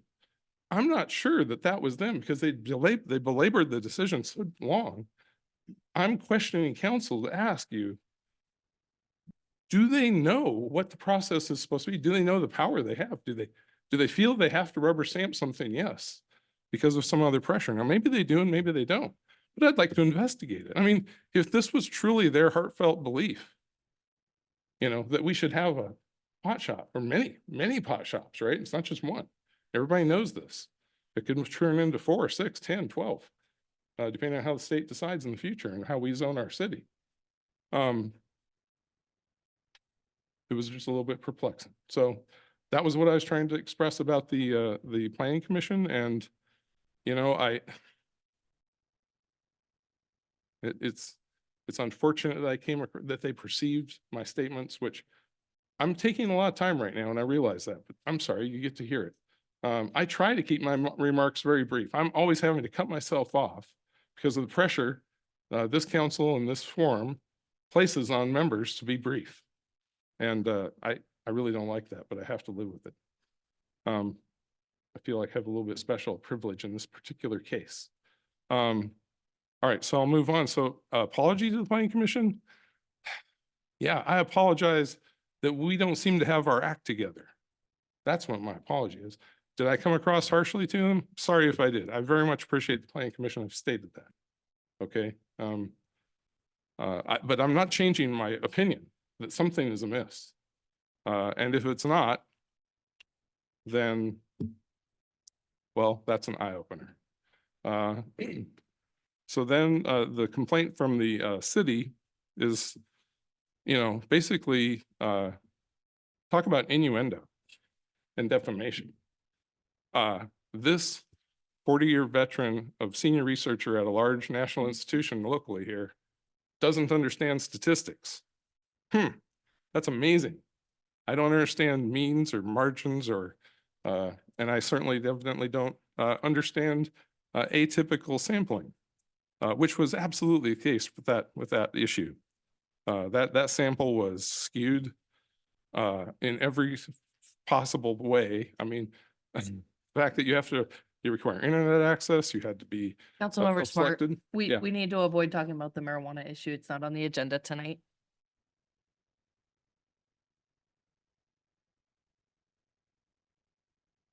It may not be on the agenda, but it was the heart of the third component of the main set of complaints against me, which is what I'm discussing.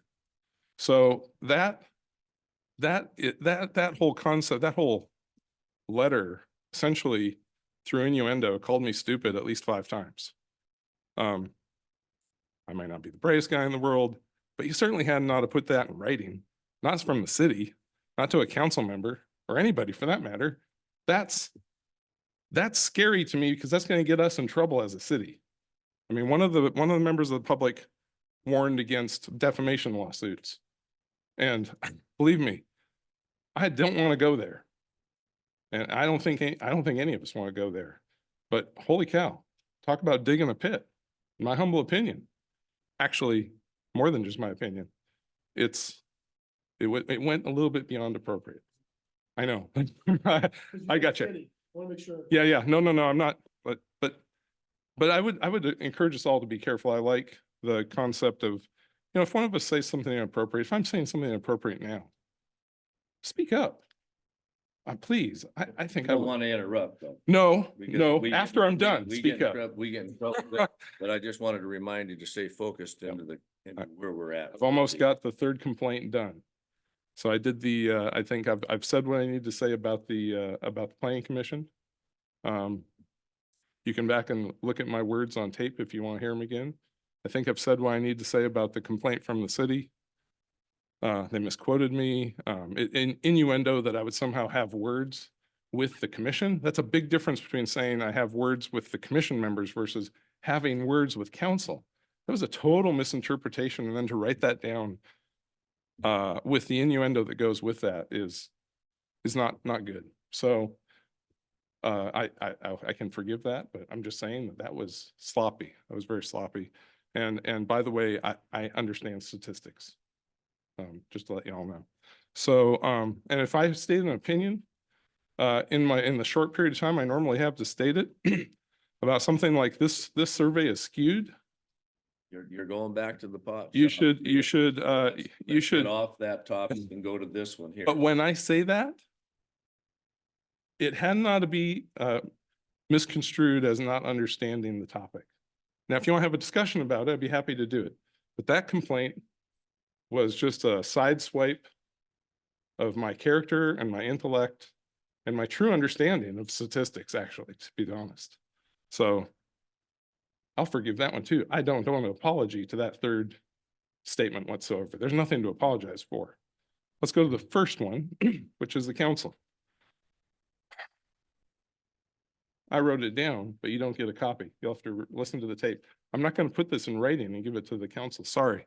That's just not, it brings the situation to a level I don't want to take it. So here you Have go. a document you're reading off of in a public setting. It's Yep. now a public document. Yes, it is, but I'm not giving you a written copy because that legally is different. We'll ask.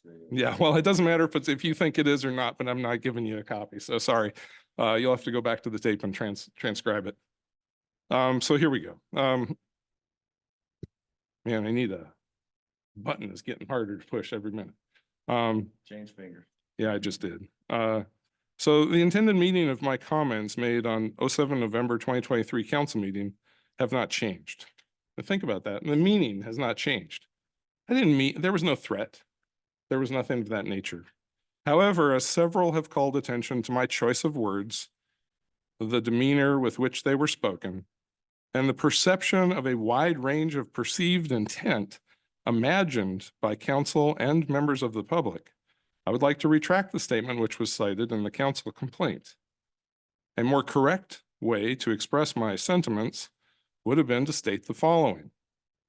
And of course, this took me like 5 minutes to write, which I'm sorry I couldn't have conjured up in the moment, but here we go.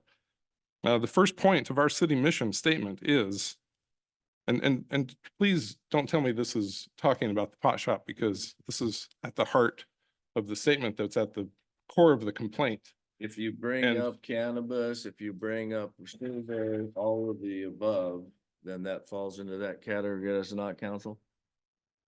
Oh, no. Yes, I would agree. It does. I mean, that item is on the agenda for the next meeting. And so we need to avoid a potential OPMA violation by discussing it tonight when it hasn't been noticed. So how shall I proceed to restate in a more eloquent fashion the statement that was drawn to be a complaint if I can't restate the comment, regardless of its content. I'm not talking about the pot shop. I'm talking about my comment of November 7th. I think November 7th, yeah.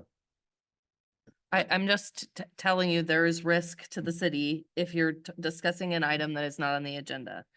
I'm not discussing an item not on the agenda. I'm discussing an item which is on the agenda, which, you know, if I can't talk with my hands, it is contained within an overarching topic, which, you know, contained my comment. So it's a shell game, right? I mean, I'm not talking about the pit. I'm talking about the outside that is germane to this conversation. I have no intention to belabor the point. I just simply wanted to read it. I notified you that it's in writing, so it can only go for a few seconds. Please be patient. May I apologize. I do not mean to interrupt, but I would just, a very quick point of information.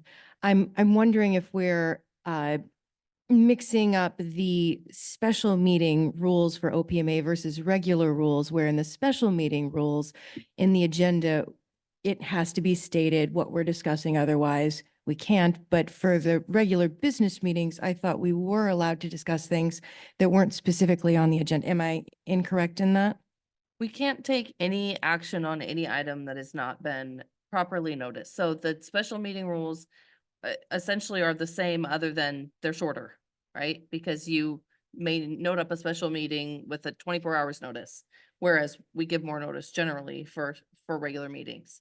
So I'm concerned about getting into an area where we have council members advocating on an issue that we're not taking action on tonight. We're not permitted to take action on tonight.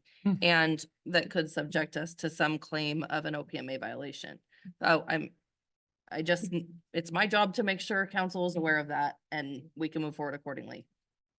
Well, then, maybe you all have to wait until the next council meeting when this topic of marijuana sales, which is woven intrinsically into my statement, is as a topic we're allowed to talk about.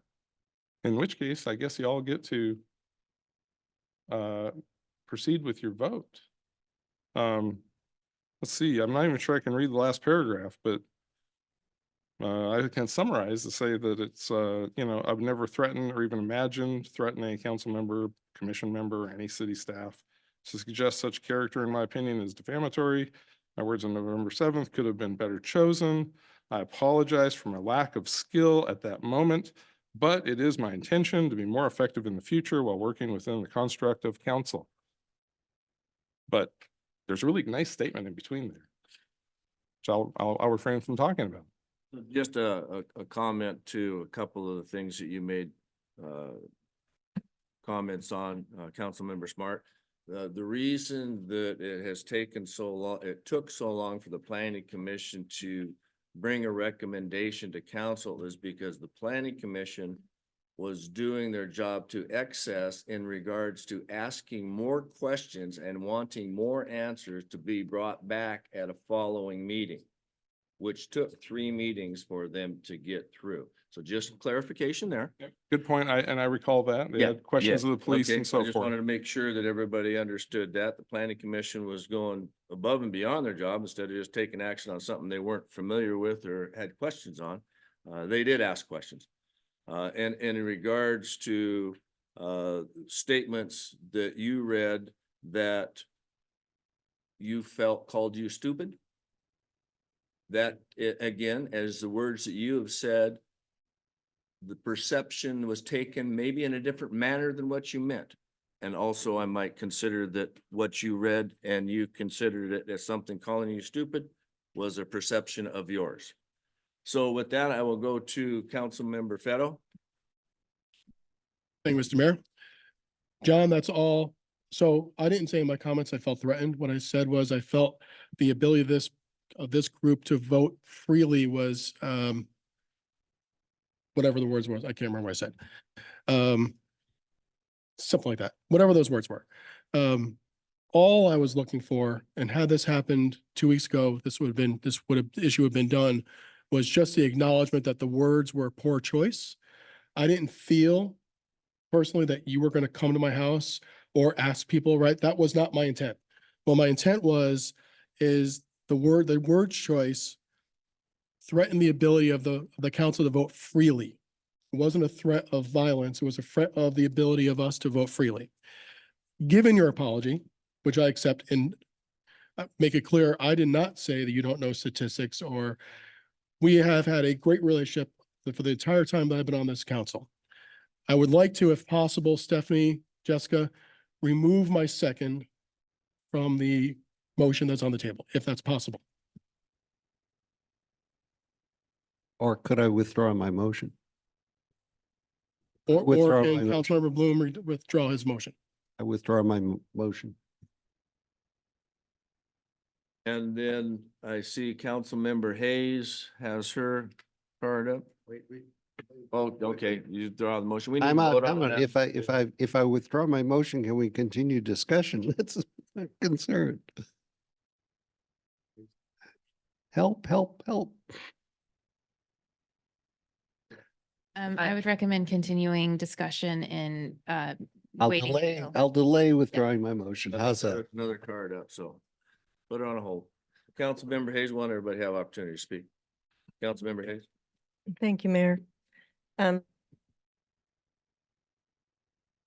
What has come from all this, I think, is a lot of ugliness within the community and then within council. And how I take it, there were several emails and stuff sent pertaining to me, and that I was fearful and felt threatened. And I did. And I have every right to have my own feelings on how I took his presentation that night and what he said. I have the right, just like you have the right to trash me, which you did. And I'm okay with it because I don't live by have the approval of everybody. I live by my values, which you be kind and considerate and moving forward. And I felt he did threaten city council to where, like David said, we couldn't vote.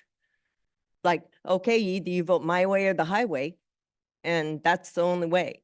And I don't agree with that. John, I don't agree with anything and how this has come about.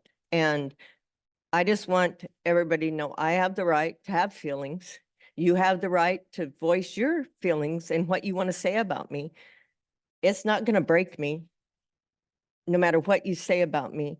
I'm here and I feel I ran for the position, so I represented the whole community, not different pockets of the community, but the whole community. And what do we have? 17,800 people right now in this city. So we take a lot of things into account when we're going over stuff, and it doesn't make that we're evil and we don't agree and don't have compassion for you.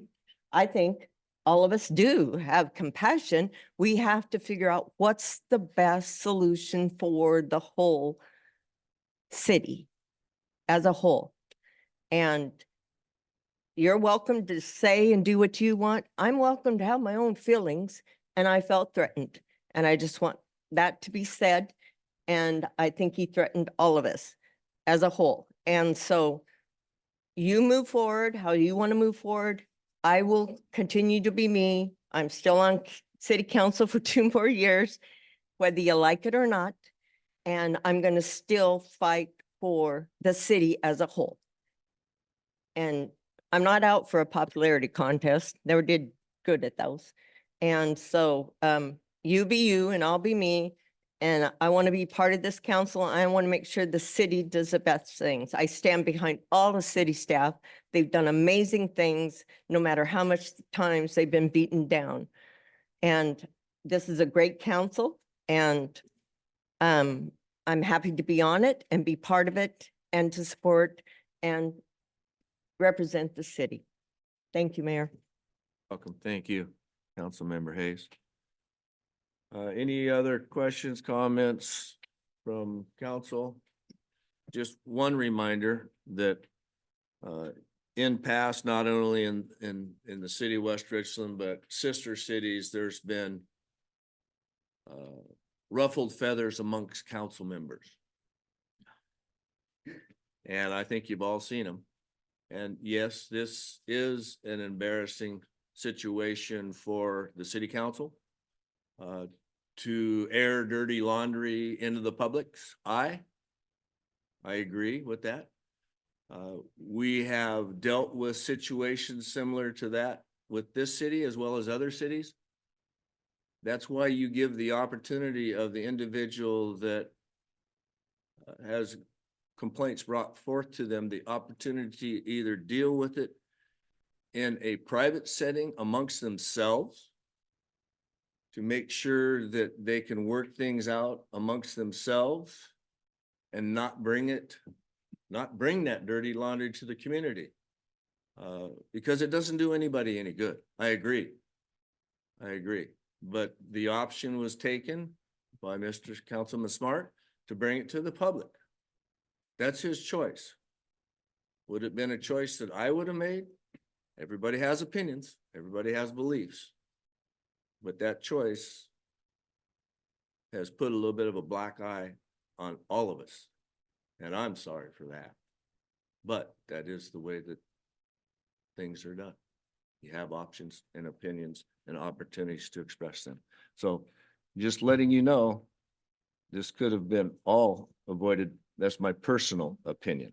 I have to just respond that the reason I made that choice was because the letters that were written did not accurately reflect the statements of fact. They went way beyond. They made innuendo and direct statements of threats and things that were just so not true. And the fact that those letters are already public record. If they're submitted to the city, they become public. Anybody can do a FOIA request. Those needed to be reconciled. I believe, hopefully we've done some of that tonight.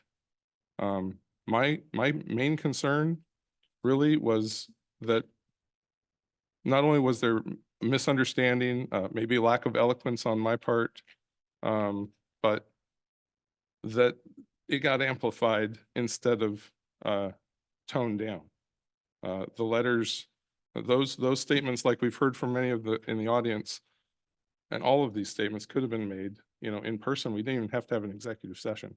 Somebody could have come to me and said, hey, I really took offense to your tone. And I would have told you right at that moment, because if you look at my words, I said what I said, and I said, that's not a threat, because I caught myself. I don't know what else I could say, right? In the limited time we had, but I understood that it could be misconstrued, and I tried to make the correction.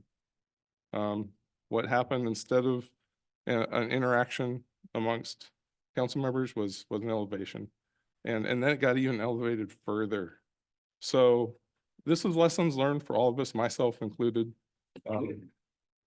I think we don't need to dig up old infractions which have not been called, but it happens. And I think, I hope that this, I hope for our audience's sake that, we can put this to bed and then get back to the business that they really show up to these meetings for. And hopefully that can happen next week. That's all I have. Thanks I appreciate your comments though, Mayor. I mean, I'm not discounting that it could have gone a different way. But I wanted to let you know why I made that choice. Mayor Pro Tem Brink. Yeah, thank you, Mr. Mayor. Mr. Smart, I'll just express my opinion. I appreciate your candor this evening, your willingness to acknowledge that your words were misconstrued. And I think you just said, we've all learned lessons because of this. I would impart just 6 words of advice, just in our future deliberations, because we do have some hot topics on the table. It's not the message, it's the delivery. Comments or questions amongst council? I withdraw my motion. Mr. Mayor, Yes, so the ma'am. process for that is if Councilmember Bloom wishes to withdraw his motion, you would then ask council if anyone objects. If no one objects, then the motion is withdrawn. If anyone does object, then there would need to be a second to withdraw the motion and a vote on that. Does anyone have any objections to Councilmember Bloom rescinding his motion? I see none or hear none. With that, all in favor, say aye. Right? Withdraw the motion. The motion, if no one objects, then the motion Okay, is withdrawn. Very good. I just always like to hear what everybody has to say. Okay. Motion is withdrawn. Is there any other motions on the table in regards to this item? Seeing none, then we will go ahead and move on to item 8F. Resolution 7823 for the 2024 legislative priorities. Give you a little briefing of how these priorities were brought forth. It is through local collaboration with Richland, Pasco, and Kennewick that we have all worked together with city managers, then also Benton County as well, and then taking into consideration what AWSC's stance is on legislative priorities for Association of Washington Cities, which is represented by Secretary Mayor Pro Tem Brink. So thank you for what you do there and sharing with me some of those things, as well as the West Richland City staff, what is the best interest of our community as a whole. So with that, Council Member Smart has requested this item to be removed for maybe clarification of a couple items, which he shared with me what they were today. And I am prepared to respond to one, and then Eric will respond to the other because that's in his wheelhouse. So with that, go ahead, Councilmember Smart, and ask the two questions that you have, and maybe we can continue on a conversation what anybody else may have in regards to the legislative priority. Thank you, Mayor, for taking this item off and allowing the discussion. I guess I will say that I did have some discussion with Mr. Mendenhall, but we'll welcome him to make additional I am comments. going to make one more interruption as long night, long too. May I have a motion, please?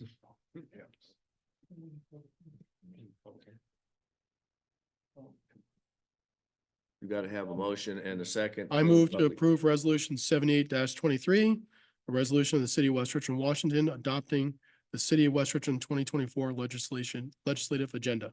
Second. Second, is there anyone from the audience who would like to talk or comment in regards to City of West Richland's legislative priorities?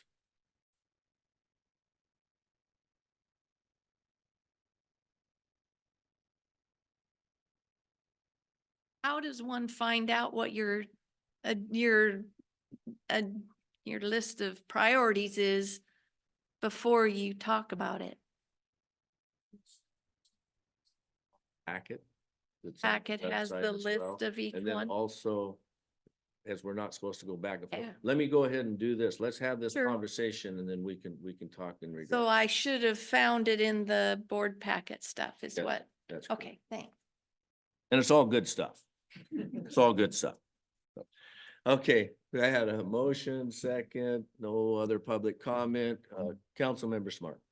Yes, sir. So all good stuff except for the two things I'm questioning. So and maybe it's also good stuff, but I don't know. I'll just state my my concerns. One of the strategies that we're claiming to support as a city is the Regional Behavioral Health Recovery Center and Crisis Response. I'll read it for this for the public here. It says the city of West Richland supports the effort by Benton County to fund and build a recovery center in the Tri-Cities. The center will provide over 550,000 individuals access to full continuum of behavioral health services. And the second part is the city of West Richland supports greater access to community-based behavioral health services to include substance abuse, I'm sorry, I said that wrong, include substance use disorder treatment and state funding to help communities establish alternative response programs. I will state that really the thing that I can't stop thinking about with regard to this recovery center and crisis response is the presentation given to this council probably upwards of 2 years ago, where the officer, not a police officer, but a state mental health behavioral corrections person, I don't know their exact title, came before us and described the hundreds of beds that would be provided with this up and coming recovery center and so forth. It all sounded great. I mean, I like the idea of giving people the opportunity to recover from substance abuse. I don't like the idea of letting those people back into the community without knowing the recidivism rate and in a sense, importing a problem that we don't have as much of as I know they have in places like Seattle, which I've personally experienced, or Portland. And so that's a concern. So I'm asking the basic question, why is this good for West Richland? Why is it good for our citizens to pay Benton County to, and then bring in state funds? Now that may be great. We may bring in, millions of dollars to build I think they've got 2 buildings and it's upwards of 200 or 400 beds. It's a lot of people that this facility can house, but that's not even my main concern. I mean, that could be argued. It could be good for us. It could be bad. I mean, it's like inviting the state penitentiary to your city. I mean, Walla Walla probably benefits from jobs and so forth, and they don't have too many escapees, so more power to them. But is it good for us? I don't know. It could be debated. Love to hear some supporting evidence there. So the second thing, though, is that when these individuals presented, they talked about being able to take people without being arrested who were exhibiting mental health issues. And I'm sorry, I didn't go back and listen to the tape. But I think I'm fairly accurate here because I distinctly remember asking the question. So is there a hearing when you take an individual from their home or from the street and I don't want to say abduct, but you're holding them in a mental facility? And the answer was, well, eventually, sometimes it'll be within 2 or 3 days. And I said, well, how long could it be? And the answer was, in short, upwards of 14 days, if the person was taken at a particular time of year, perhaps around the holidays and the way schedules work out and so forth, you could be, you or a loved one could be deemed to be a threat, have mental health issues, and taken to a facility for more than a week for sure. And I think it was 14 days before you even get a trial. And this doesn't bode well with me. And if someone can cite on this council that this is not the facts, or if you're questioning this as I bring it up and wonder if this is true or if it's changed or did I hear it wrong, I would entertain, hearing those facts. But what I don't want to support in any way, shape, or form is a, Soviet style, hey, you need to come with us. And next thing you know, you're being shot full of some sort of drug that turns you into a vegetable. I'm not saying that's happening, but that's what it sounded like to me when you talk about holding a US citizen without a trial or even a hearing for an extended period of time for really any reason. So I didn't like that. I've stated it before, not as strongly as I am right now, but when it comes to this, I just need that answer. I need somebody to tell me that no, that's not the way it is, Mr. Smart. What really happens is, we give them a car ride to the facility and we have a board of experts there, that are associated with elected officials who pass judgment on their mental state of health or what have you. And so there's some sort of hearing or some sort of, due process, right? Is all I'm looking for here. But I don't know that that's the case. And so this, I will use the word, it scares me. I'm not frightened by it, but it doesn't seem right to proceed until I have that answer. So that's my concern. I like most of the other stuff on here. I'll leave it at that. Do you have a Well, response? I can't talk for the logistics aspect of it, but I can tell you that any action that would be taken by county, cities, or any other department would be following the Washington state law of what they can and can't do, obviously. So, and I don't know if Commander has anything else that he might be able to add to it, but I'll also, while he's thinking about that, I'll also touch base in regards to the funding source. The funding source for the mental health facility is coming from Benton County. The commissioners voted in a percentage of a sales tax to fund that. They've also have some other grant funding that they've got in their coffers. They've got millions right now as they're moving forward with the old KGH hospital and the other facility down on Columbia Drive. And we may be able to work out of having to build the Columbia Drive if we can get together with the and I'm drawing a blank on the name of the other facility that does mental health. They were concerned about competition, so they were going to hold the county to a contract that they could only hold so many people for so long in the old KGH building. So we're working on that. So that's where the funding's coming from. There's not city budget that's going for this. Besides, there is so much more mental health needs that are out there that are not drug related. Awful lot. And region-wide, there is no facility on the west side of the mountains. This facility is going to be constructed and run in the manner where it could also take Social Security and what's the other? Medicare. Yes, it could also take Medicare. So there's individuals that don't have abilities to pay that need mental help. They can voluntarily check themselves in. So it's not just drug-related deadbeats that have the opportunity to take advantage of this facility. The Commerce in Washington State, the governor is going to be loading a pile of money for mental health for the state as a whole. And what this legislative priority is what we're saying with this legislative priority is that we support that, and we want to go and ask Commerce for there's 4 cities that are involved with this legislative priorities. We're asking for $1 million apiece. We know what the threshold is to be successful as far as bringing funds from the state's monies that are for mental health. We're bringing that $4 million is a very positive chance that our lobbyists can lobby for these funds through our legislators.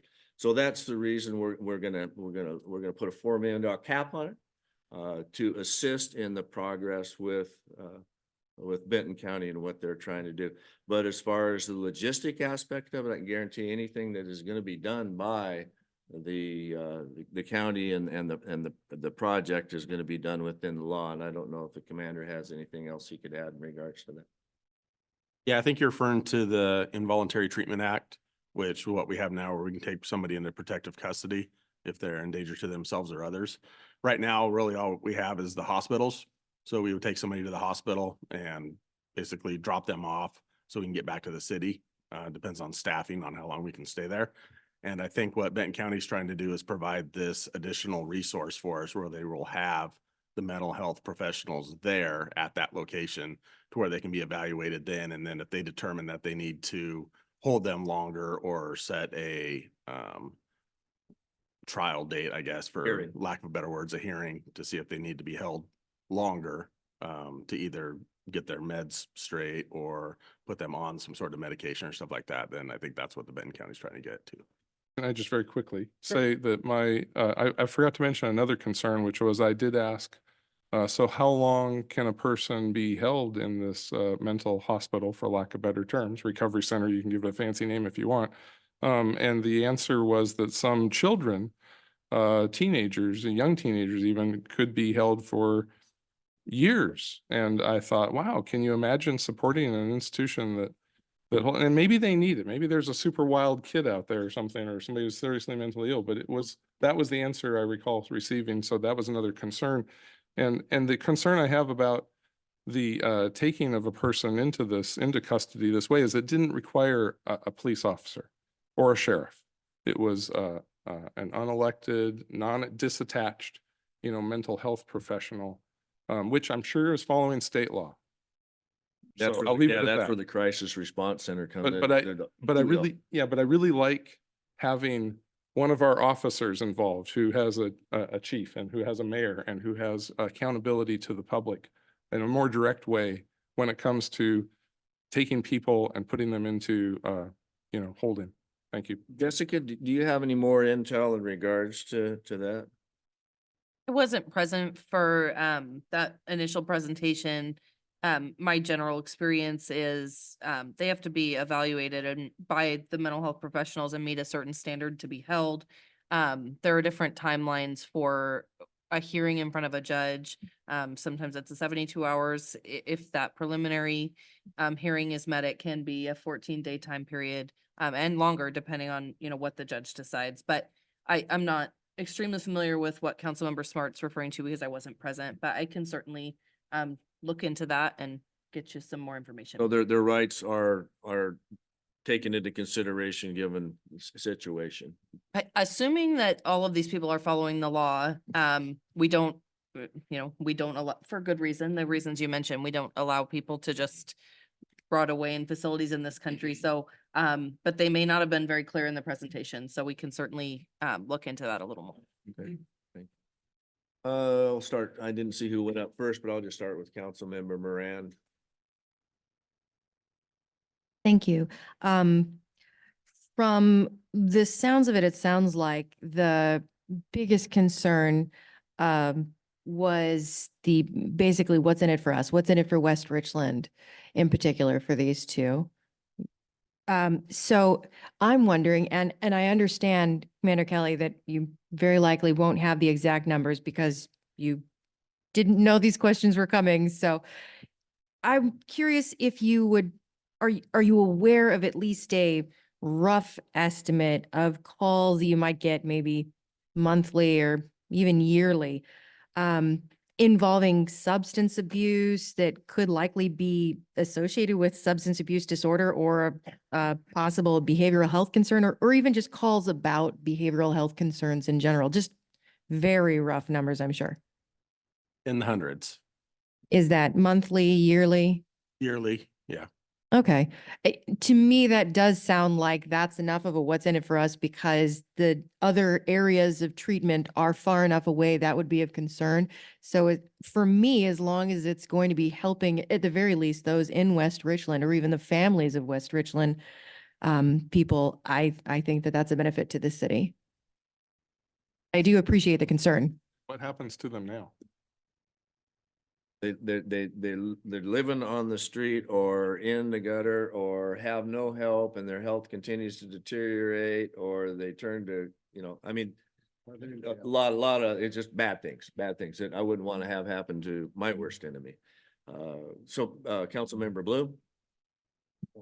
I always go to Brink last. Well, I feel that I've gotten enough discussion of this elsewhere because the 1/10 of a cent sales tax was trying to be taken from transit. So we had a long discussion on this topic. The other option that could come up, and I'm sure it happens, is you end up arresting them for something and they end up in the jail, which, typically if they go to jail, 14 days is probably little. So, I understand it. What I would suggest, Mr. Smart, is go out to the legislators page. There will be groupings by mental health and follow what's the legislation and, send in comments to our legislators. They do listen. I mean, I do get responses back. So that would be my advice. Before I go to Mayor Pro Tem Brink, I just want to give everybody a heads up. the conversations that we've had with the city manager and county administrators is Adam, or not Adam File, Jared and his team will be coming back and making a further presentation as to the status of the mental health facility. So that is a conversation that we've been having. So, yeah, Matt Rasmussen was the one, Matt, and excuse me, not Jared. Jared's the county administrator. Matt's a deputy. And then also he'll probably bring with him somebody from the facility as well, as that was the gentleman that you were referring to. So we will be scheduling that the first of the year, just to FYI. So everybody keep an eye out for that on the agenda. And I know that somebody's nodding because she knows a little bit about what's going on. So Mayor Pro Tem Brink.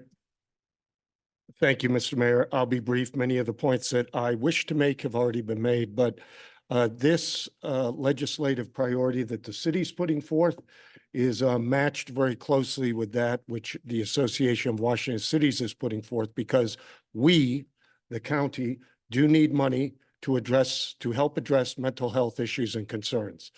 The number and scope and the sheer volume of mental health calls that our law enforcement professionals have to respond to and react to has grown significantly.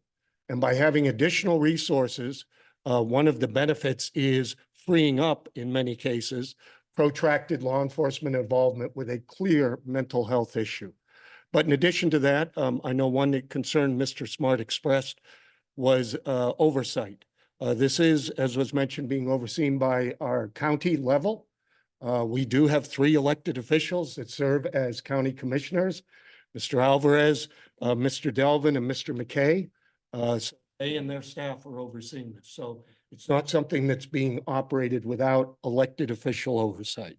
That's all I have to say. And then your next question, John, to that's an Eric show. So go ahead.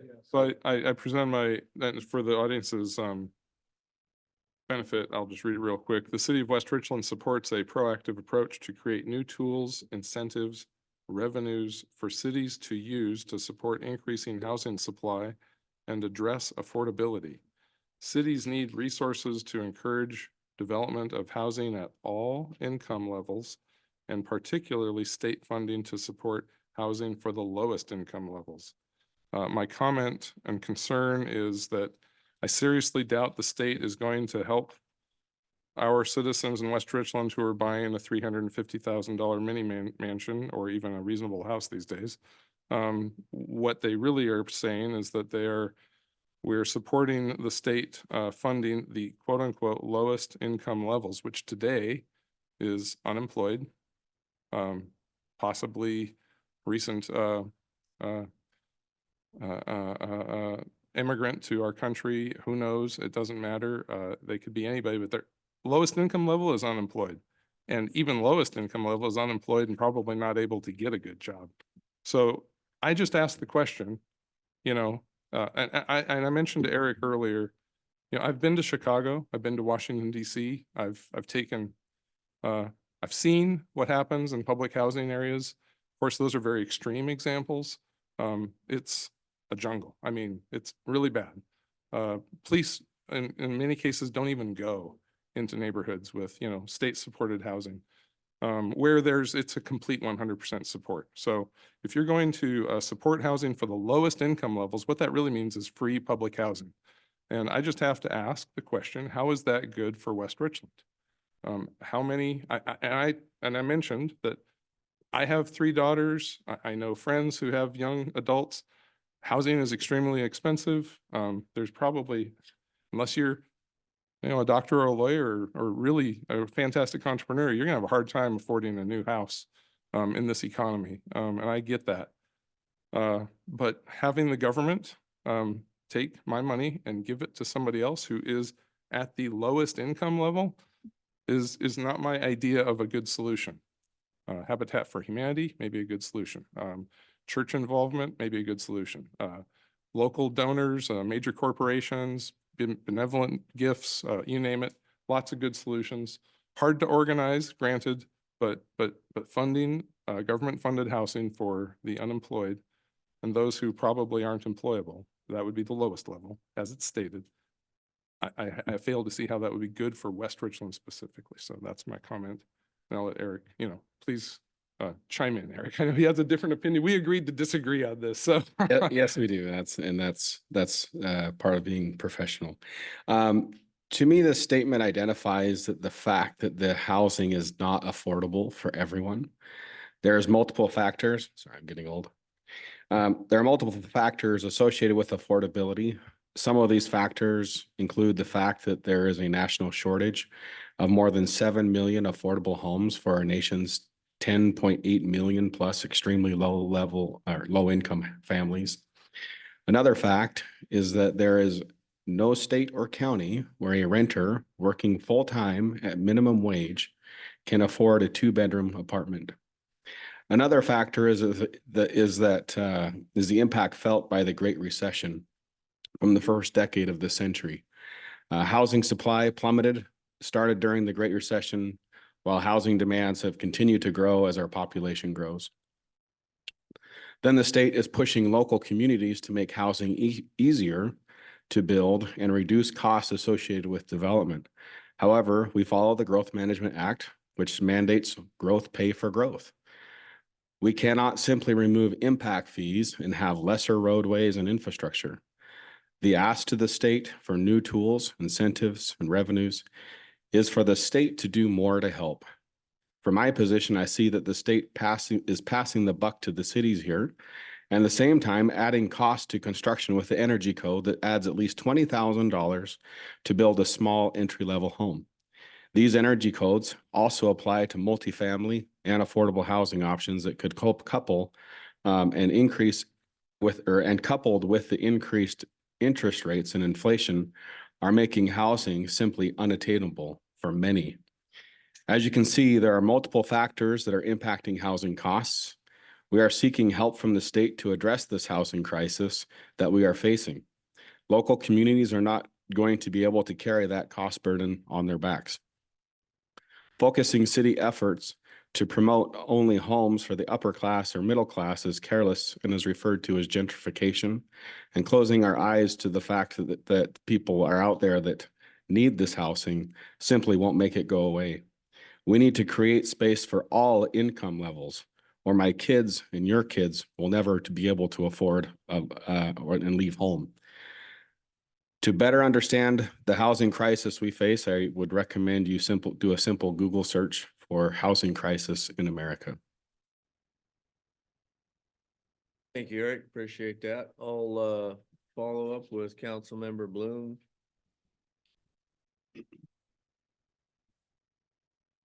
Yes, I guess, and that's, if we read it as it says the lowest income level, that assumes an income and not a non-income. And so actually several years ago it was shown that even at the old minimum wage, Kennewick was affordable. But that's besides the point. Western things have changed a little bit, and that was probably about just 3 years ago or just before COVID. But I think a proactive support, the question really comes down to is these energy codes are really not, it's forcing everybody into older houses. And that's, it's going to be Boulder, Colorado, where all you have to do is renovate. That's it. So, and split it into multiple pieces. But the other truth is 1,200 square foot, 3-bedroom, 1-bath house. Nobody's building it because nobody's buying it. Anyway, and that was what it was in 1960. Thank you. I was born in an 800 square foot house, for the record. Well, prefab here. Yeah. Yeah, and with the economy the way that it is, John, excuse me, Councilman Smart, what we're seeing too, the economy, the cost to build, energy code, we're seeing a lot more multifamily, fourplex, duplex, townhouse, trying to get the affordability aspect of it. I mean, you look 5 years ago, the city of West Richland, that's a commodity we didn't have. You know, we had a couple apartment complexes, but that was it. And now the builders are seeing the need, and I'm glad that we've got an opportunity for other individuals that can't afford the $500,000+ house be able to come live with our community, because these guys over here will make sure that they toe the line. Yeah, gotta have it. That's my personal opinion. Councilman Fettle. Thank you, Mr. Mayor. So also on that, this is what I do for a living. Right now, a person making minimum wage, if they had zero debt, could afford a mortgage payment of $1,248. Do you know how many houses in the Tri-Cities, if you had very little cash, as far as down payment, you can buy for $1,248? Zero a month.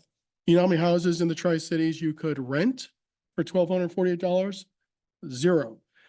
What the state has done, at least for what I see on my side, is they're allowing for various mortgage products that will give down payment assistance. So they'll give them, not give, it's a loan. It's not a gift. Sorry. I have to make sure my clients understand that as well. They will loan at 0 rate, 0 payment for 30 years, enough to put a down payment on a home. They will also allow for higher debt ratio capacities, lower interest rates. Sometimes there are some concessions there. But $1,248 a month, that's a working person who might be 20 years old today, making minimum wage. Imagine the 75-year-old living only on Social Security, no other options. That might be $1,500 a month, and that's everything. At least this $1,248 is 45% of their gross wages. So the need for affordable housing, this is nationwide. This isn't just state of Washington. It's a great need, because right now we're in, it's the worst case scenario. It's the perfect storm. Housing prices have been increasing 15% year over year for 5, 6, 7 years. And now rates have, although coming down, thankfully back into the 6s, have been in the 8s as recently as a month ago. And with that, here's the crazy thing. With interest rates being 8%, the housing market in the Tri-Cities has slowed, not stopped, hasn't gone in reverse. It has simply slowed a little bit. So to give you an idea of at least the wealth in the Tri-Cities, the housing market has slowed down a touch, given rates in the 8s, given housing prices at historic level highs. What I'm saying is there's not a bubble, right? We're not living in a housing bubble. Our market's not going to crash. So your house that you bought yesterday for $500,000 is worth $200,000 a year. We would need 2,000 new homes available each month on the market for us to go to a buyer's market. So this isn't the 80s. This isn't panic time in the Tri-Cities. However, there is a real need to be creative in trying to figure out how to, the missing middle, we've heard a lot. There is a great need to try to figure out how we create housing for those people who don't work out in Hanford and make $200,000 a year. Studies show a child brought up in a home that their parents own are significantly more likely to finish high school and go on to secondary school. And so how we get this done on the show, I'm not looking at Co-op City in New York City. I'm from that area. I don't think that's what we're looking for, but to find new tools to create housing affordability for the lowest levels, income levels, I think that's important that we figure out how to get people in homes, because otherwise what they're going to do is you're going to have 12 people in a small house, and it's going to be unsafe living conditions if we don't find a way to create something for people right now who maybe haven't finished school and can't afford to get the higher paying jobs and are living on minimum wage. We need to figure out how to make that happen. I'm not saying state support. I'm not saying West Richland paying subsidies, but I think finding creative products and ways to help ensure that we can lease, or creating some incentives for builders to build smaller homes, tiny homes, less fees, less infrastructure from the state, less energy codes to fit that. But I think it's important that we at least support the products and the programs to research this. Intel is very interesting, Councilmember Fetto. Councilmember Moran? Thank you. Just very briefly, I would also like to point out something that folks may not also know. In 2000, there is a lot of disagreement as to what is actually considered affordable housing. I remember specifically when I was on the Planning Commission in 2019, and there was a builder that came to us on the Planning Commission, and they were very excited about their product being affordable duplexes. And I said, that's fantastic. What would be the cost of this affordable duplex? And I think they said something around the cost of 350,000 or more. And to me, that is not affordable for someone that is of a lower income. That's somebody my income would be comfortable with.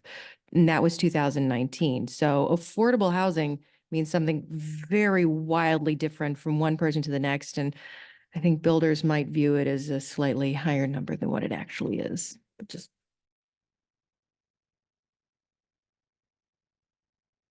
Very quick, very quick rebuttal, just to say that I believe in free economics. I don't believe in free money.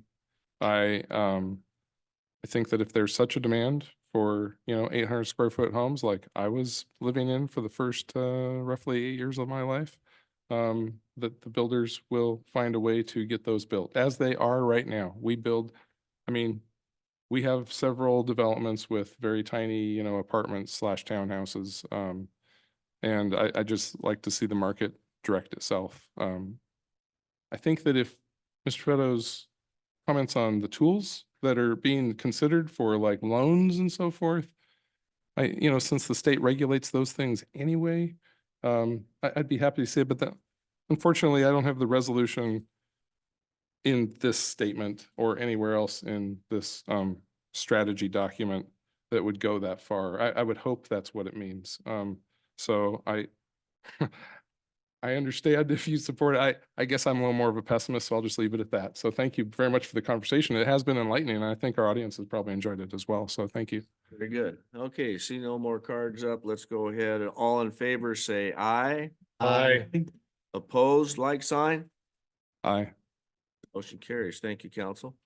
Okay, with that, we move on to unfinished business, which we have none this evening, nor do we have any new business. So this is the opportune time for citizen public comment for the second and final. If you'd like to make comment to council, please come to the podium, state your name and address to the record, and we'll click the timer for 3 minutes, if you would, please. Rob Palmer, City of West Richland. Thank you. I don't have this written down. I just want to say thank you. I'm learning a lot coming to these meetings. I enjoy it. I want seeing you guys in function. My last comment is just sort of a suggestion that I think it is a good suggestion. I hope you take it to heart. You've always mentioned how much you appreciate dialogue with the citizens when we show up here at the meetings. Yet it's not really dialogue, because a dialogue is a conversation between two or more people. So what I'm suggesting is that if you really would like to get more open dialogue with the public, is to, when we have a really divisive issue like the pot shop or whatever the issue comes up, is that you set up a public workshop so the matter can be discussed in a dialogue with the public before the decision's made.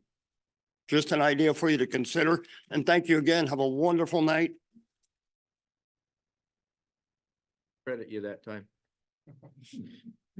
Anyone else? Dave Garber still from 3703 North Lake in West Richland. And I just want to make a comment on this whole housing discussion and say that, for example, you wouldn't invite an arsonist to dinner if you were concerned about burning your house down. And we've heard that the state is largely and has a very big role in increasing the cost of housing. They're responsible for that. And then they're going to turn around and they're going to help us fix that problem. And in the meantime, they're spending way more money than they're taking in. They're burying us in debt, and they're going to dictate every little thing about these houses and who lives in them and how they're going to be controlled, and drive us further into debt. And I don't think we want to invite the cause of the problem to solve the problem. Anyone else this evening?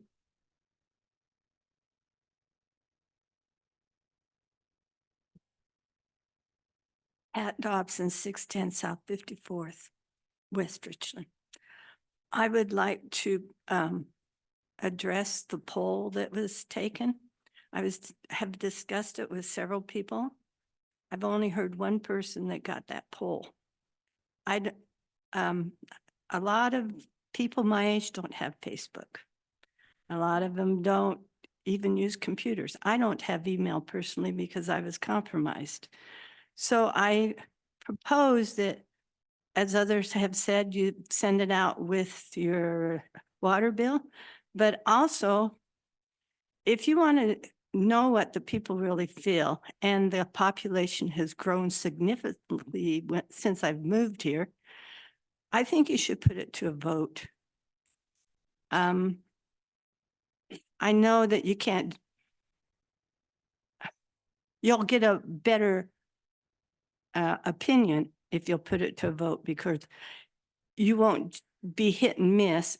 People will come and say, this is how we feel about it. This is not how we feel about it.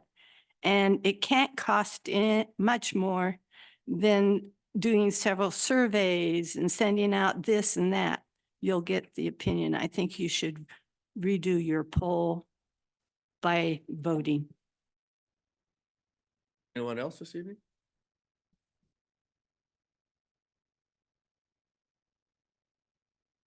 Mayor Chief, 508 Austin Drive. I'm tired of talking. You're tired of listening to me, so I'll be brief. Got four numbers. 600, 1,685, 3, and 1. 600 volunteers came together last Friday to build 1,685 bicycles in 3 hours. And after that, we had one damn fine lunch. So I know some of you were there to help build bikes, and I thank you for being there. I know some of you got bikes, and I'm sure that they will all go to good homes, knowing what I know. And so I invite you and I invite our entire community to help support the Bikes for Tykes 501c3 charity. It's a damn fine charity. So there you are. Thank you. Thank you for that charity and what they do for the community at Bikes for Tykes. We appreciate that. Okay, anyone else this evening?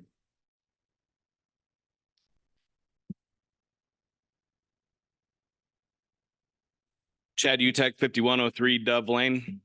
Councilman Smart, I appreciate your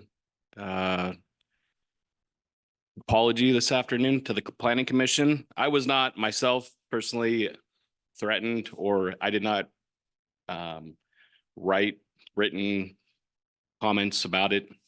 The only thing that whole situation that really bothered me was an article that I saw in the paper that said that the city boards, or let me see, the council needs to ensure that people appointed to the city boards are there for the right reasons. I've been a volunteer for 6 years, signed up, 35 years old. That one kind of got me. That was why I came to this meeting tonight, because I didn't hear an apology last meeting. I saw that article. That one kind of got me. So yeah, I mean, 6 years on the Planning Commission. I didn't like that comment. So appreciate the apology. Okay, anyone else this evening from the audience? And then we'll reach out to anyone left virtually. Raise your virtual hand or *9 if you're on phone. And we've lost a few people. I don't see anyone. Stephanie, do you? I do not. Then we will go ahead and move on to staff and council announcements, reports and comments. Staff, do you have anything for us this evening? Down there. All right, moving on to council. And we see Council Member Stoker. Thank you, Mr. Mayor. So I think tonight I just want to thank you all again for coming out. I think it was Mr. Parker. I appreciated your comments. I appreciated if it was you, and if I misattributed, I'm sorry. I was trying to keep notes, but you can only write so fast as you guys talk. So the whole point about you're here, you're engaged, you're staying engaged, you're not sloughing off. I really appreciate that because we've had instances in the past where we've had hot topics. I think the chicken revision rooster situation was a big one, and yet it petered out and then nothing's happened with it. It's still on the books as it was protested. That was one of the things when I first got on this council again for the second time, I asked about, and I was just told, we're going to leave it and just not enforce it for the time being. And that didn't sit well with me. And so I appreciate you staying engaged with this all the way to the end. I hope that once this is over, we still see many of your smiling, friendly, happy, hopefully faces. You know, I'm struggling potentially with the next meeting because I will be on the road. I shared that with Stephanie this evening. I may actually be in my car when the meeting is going on in a parking lot, joining up. So I appreciate that everyone is staying here and keeping us all on task and engaged and following up with us. So thank you very much. And I think young Miss Christensen, glad to see you here again the second time. That's wonderful. I love seeing you. My daughter's come a few times too, and tried to drag her in here the last time, but anyway, or 2 times ago, not the last time. So anyway, everyone, it'll be hard to say the next time, but happy holidays to everyone. Merry Christmas. Hope everyone has an enjoyable time. Everyone is safe. I certainly will be trying to as I'm driving to Arizona and back. So thank you, and we'll see you all later. Thank you, council member. Sunshine, blue sky, and warm. Until you get to Utah or whatever. Oh, okay, all right. Council member Smart. Yes, my my first comment would just be that the Bikes for Tykes it's an awesome event. If you haven't seen that, and the like they fill up the entire whatever they call that convention hall with bikes when it's done. It's an amazing spectacle. It's like one of the the 8th wonder of the world or something. It's like it's beyond belief how many bikes get built in that period of time. And I think our small group, I think we did 8 or 9 bikes, and the kids really love it, and the kids get that sense of community, which is another awesome benefit, right? So really encourage folks to just try that out at least once. And then Mr. Utek, I appreciate your you're taken aback by that. My meaning, again, I will try to restate, is that there for the right reasons. Yes, I don't doubt that you're there for the benefit of our community. What I'm trying to convey, and I think I said before, is that I don't know that we have good understanding and guidance between the Planning Commission and the council. I just don't know. I'd like to find out. I want to make sure that when I say if you're there for the right reason, I want you to be doing something that makes sense, right? And which I think you are, and we think we are, but there seems to be potentially some confusion there. So I say that because one of the comments that was made to me was that I don't understand what the Planning Commission is supposed to do.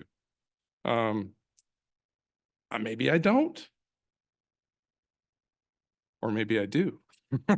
And the other thing is the comment that indicated that I thought that the Planning Commission is supposed to rubber stamp the decision of the council. It just seemed off base to me. That's just not true. I mean, I don't think that at all. That doesn't even make sense. Things come through the Planning Commission usually, and then they come through to council, as they have for years. So how could I expect the Planning Commission to rubber stamp something the council hasn't even seen yet? Well, anyway, there's confusion there. And so that quote, maybe it was taken out of context or maybe it wasn't. I don't think it was actually. What I meant by it is, are we there? Are you there for the right reasons? Do we have you appropriately assigned? Meaning, do we have the procedures and constructs of our Planning Commission well defined, and do we understand it, and do you understand it, and does our department understand it, and are we all in agreement about it? So I just am trying to, my intention was not to belittle your contribution to our community whatsoever, or nor to somehow garnish your integrity. I don't think that's true at all. But I would like to have the discussion. I would like to have a workshop where council gets to have a presentation, from our planning department. And I'd like us all to critically think about what the procedure is, especially with a hot topic like this, which everybody knew was a hot topic to start with, right? So I say that because it's not like, this is probably not the end. As I mentioned in the original meeting, we have no construct to stop this all from happening again, like tomorrow. That's terrible in my mind. And I would like council to consider ways to prevent us from having to recycle this entire process again. So that's what I meant. I'd be happy to talk to you more about it afterwards if you're not satisfied with that. I didn't mean to be insulting. I'm sorry if I did. So thank you. Councilmember Bloom? Well, I'm going to continue with that vein. I believe we need to change, and especially since change our process, that a code change request that comes in needs to be approved by council to go to the planning commission. I think I agree totally with one of the comments Nancy Aldridge said.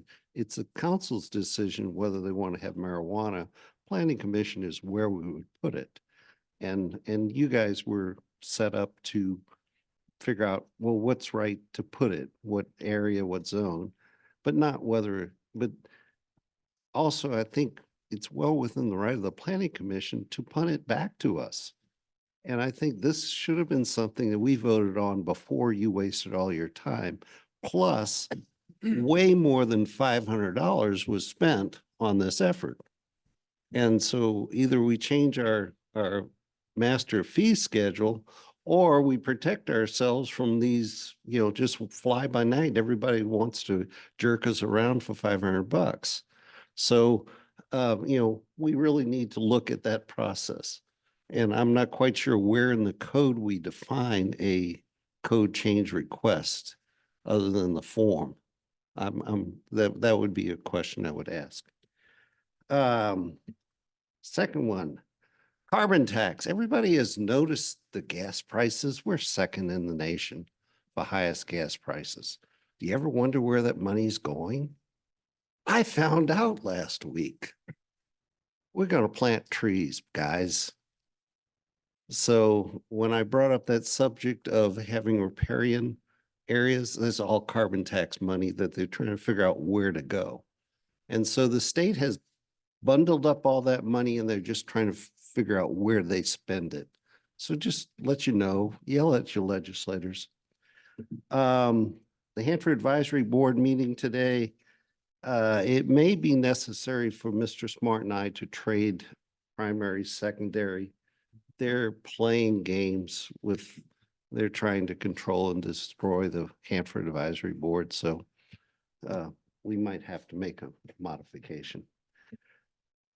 And then last but not least, May, are you still primary on Hanford Communities?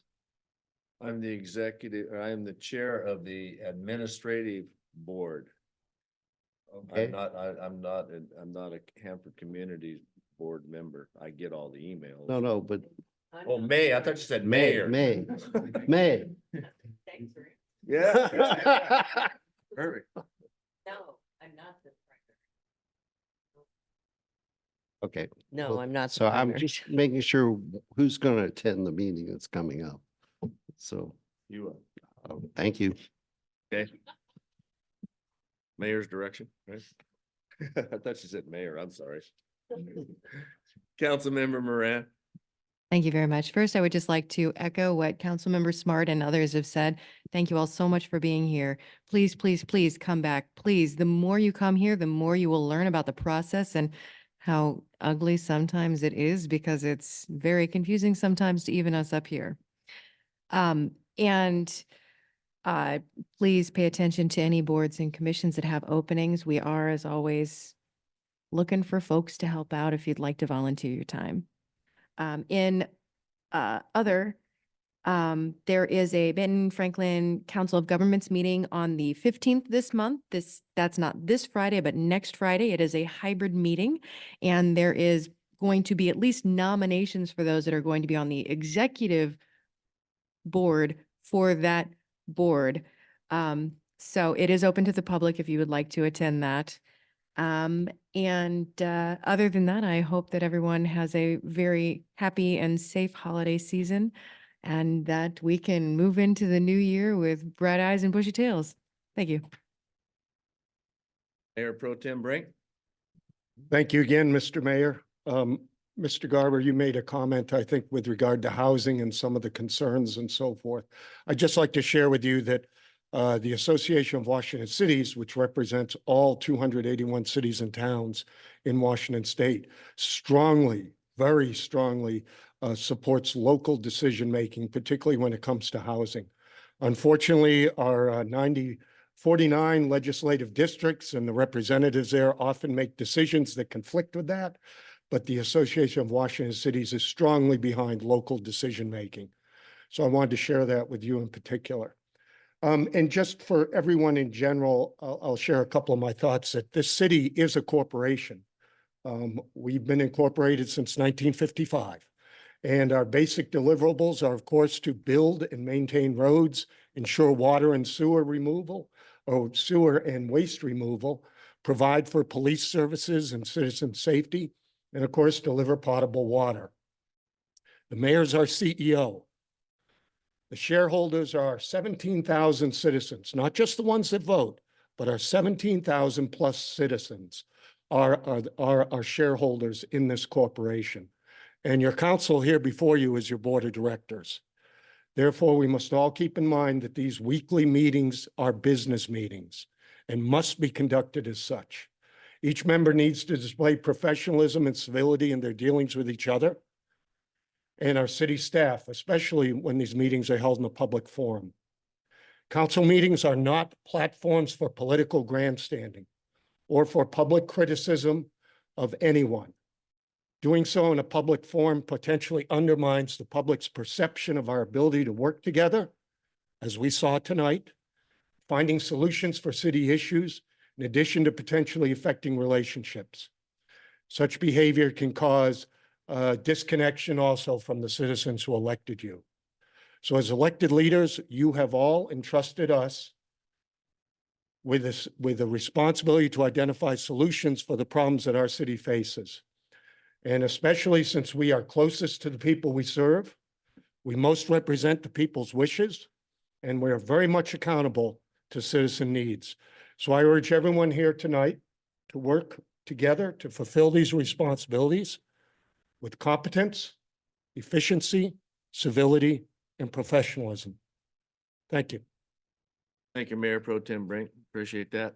So I went to the city website, so I looked up Planning Commission. So I thought I'd share with everybody what the overview of the Planning Commission is. West Richland Volunteer Planning Commission is established in accordance with state statute and city code. The Planning Commission is responsible for reviewing and proposing amendments to the comprehensive plan. The Planning Commission makes the final recommendation to the City Council on any amendments to the comprehensive plan and land use (zoning) code. All other city boards and commissions coordinate their comprehensive plan and land use activities with the Planning Commission. The Planning Commission also recommends and reviews studies of geological subareas in the city.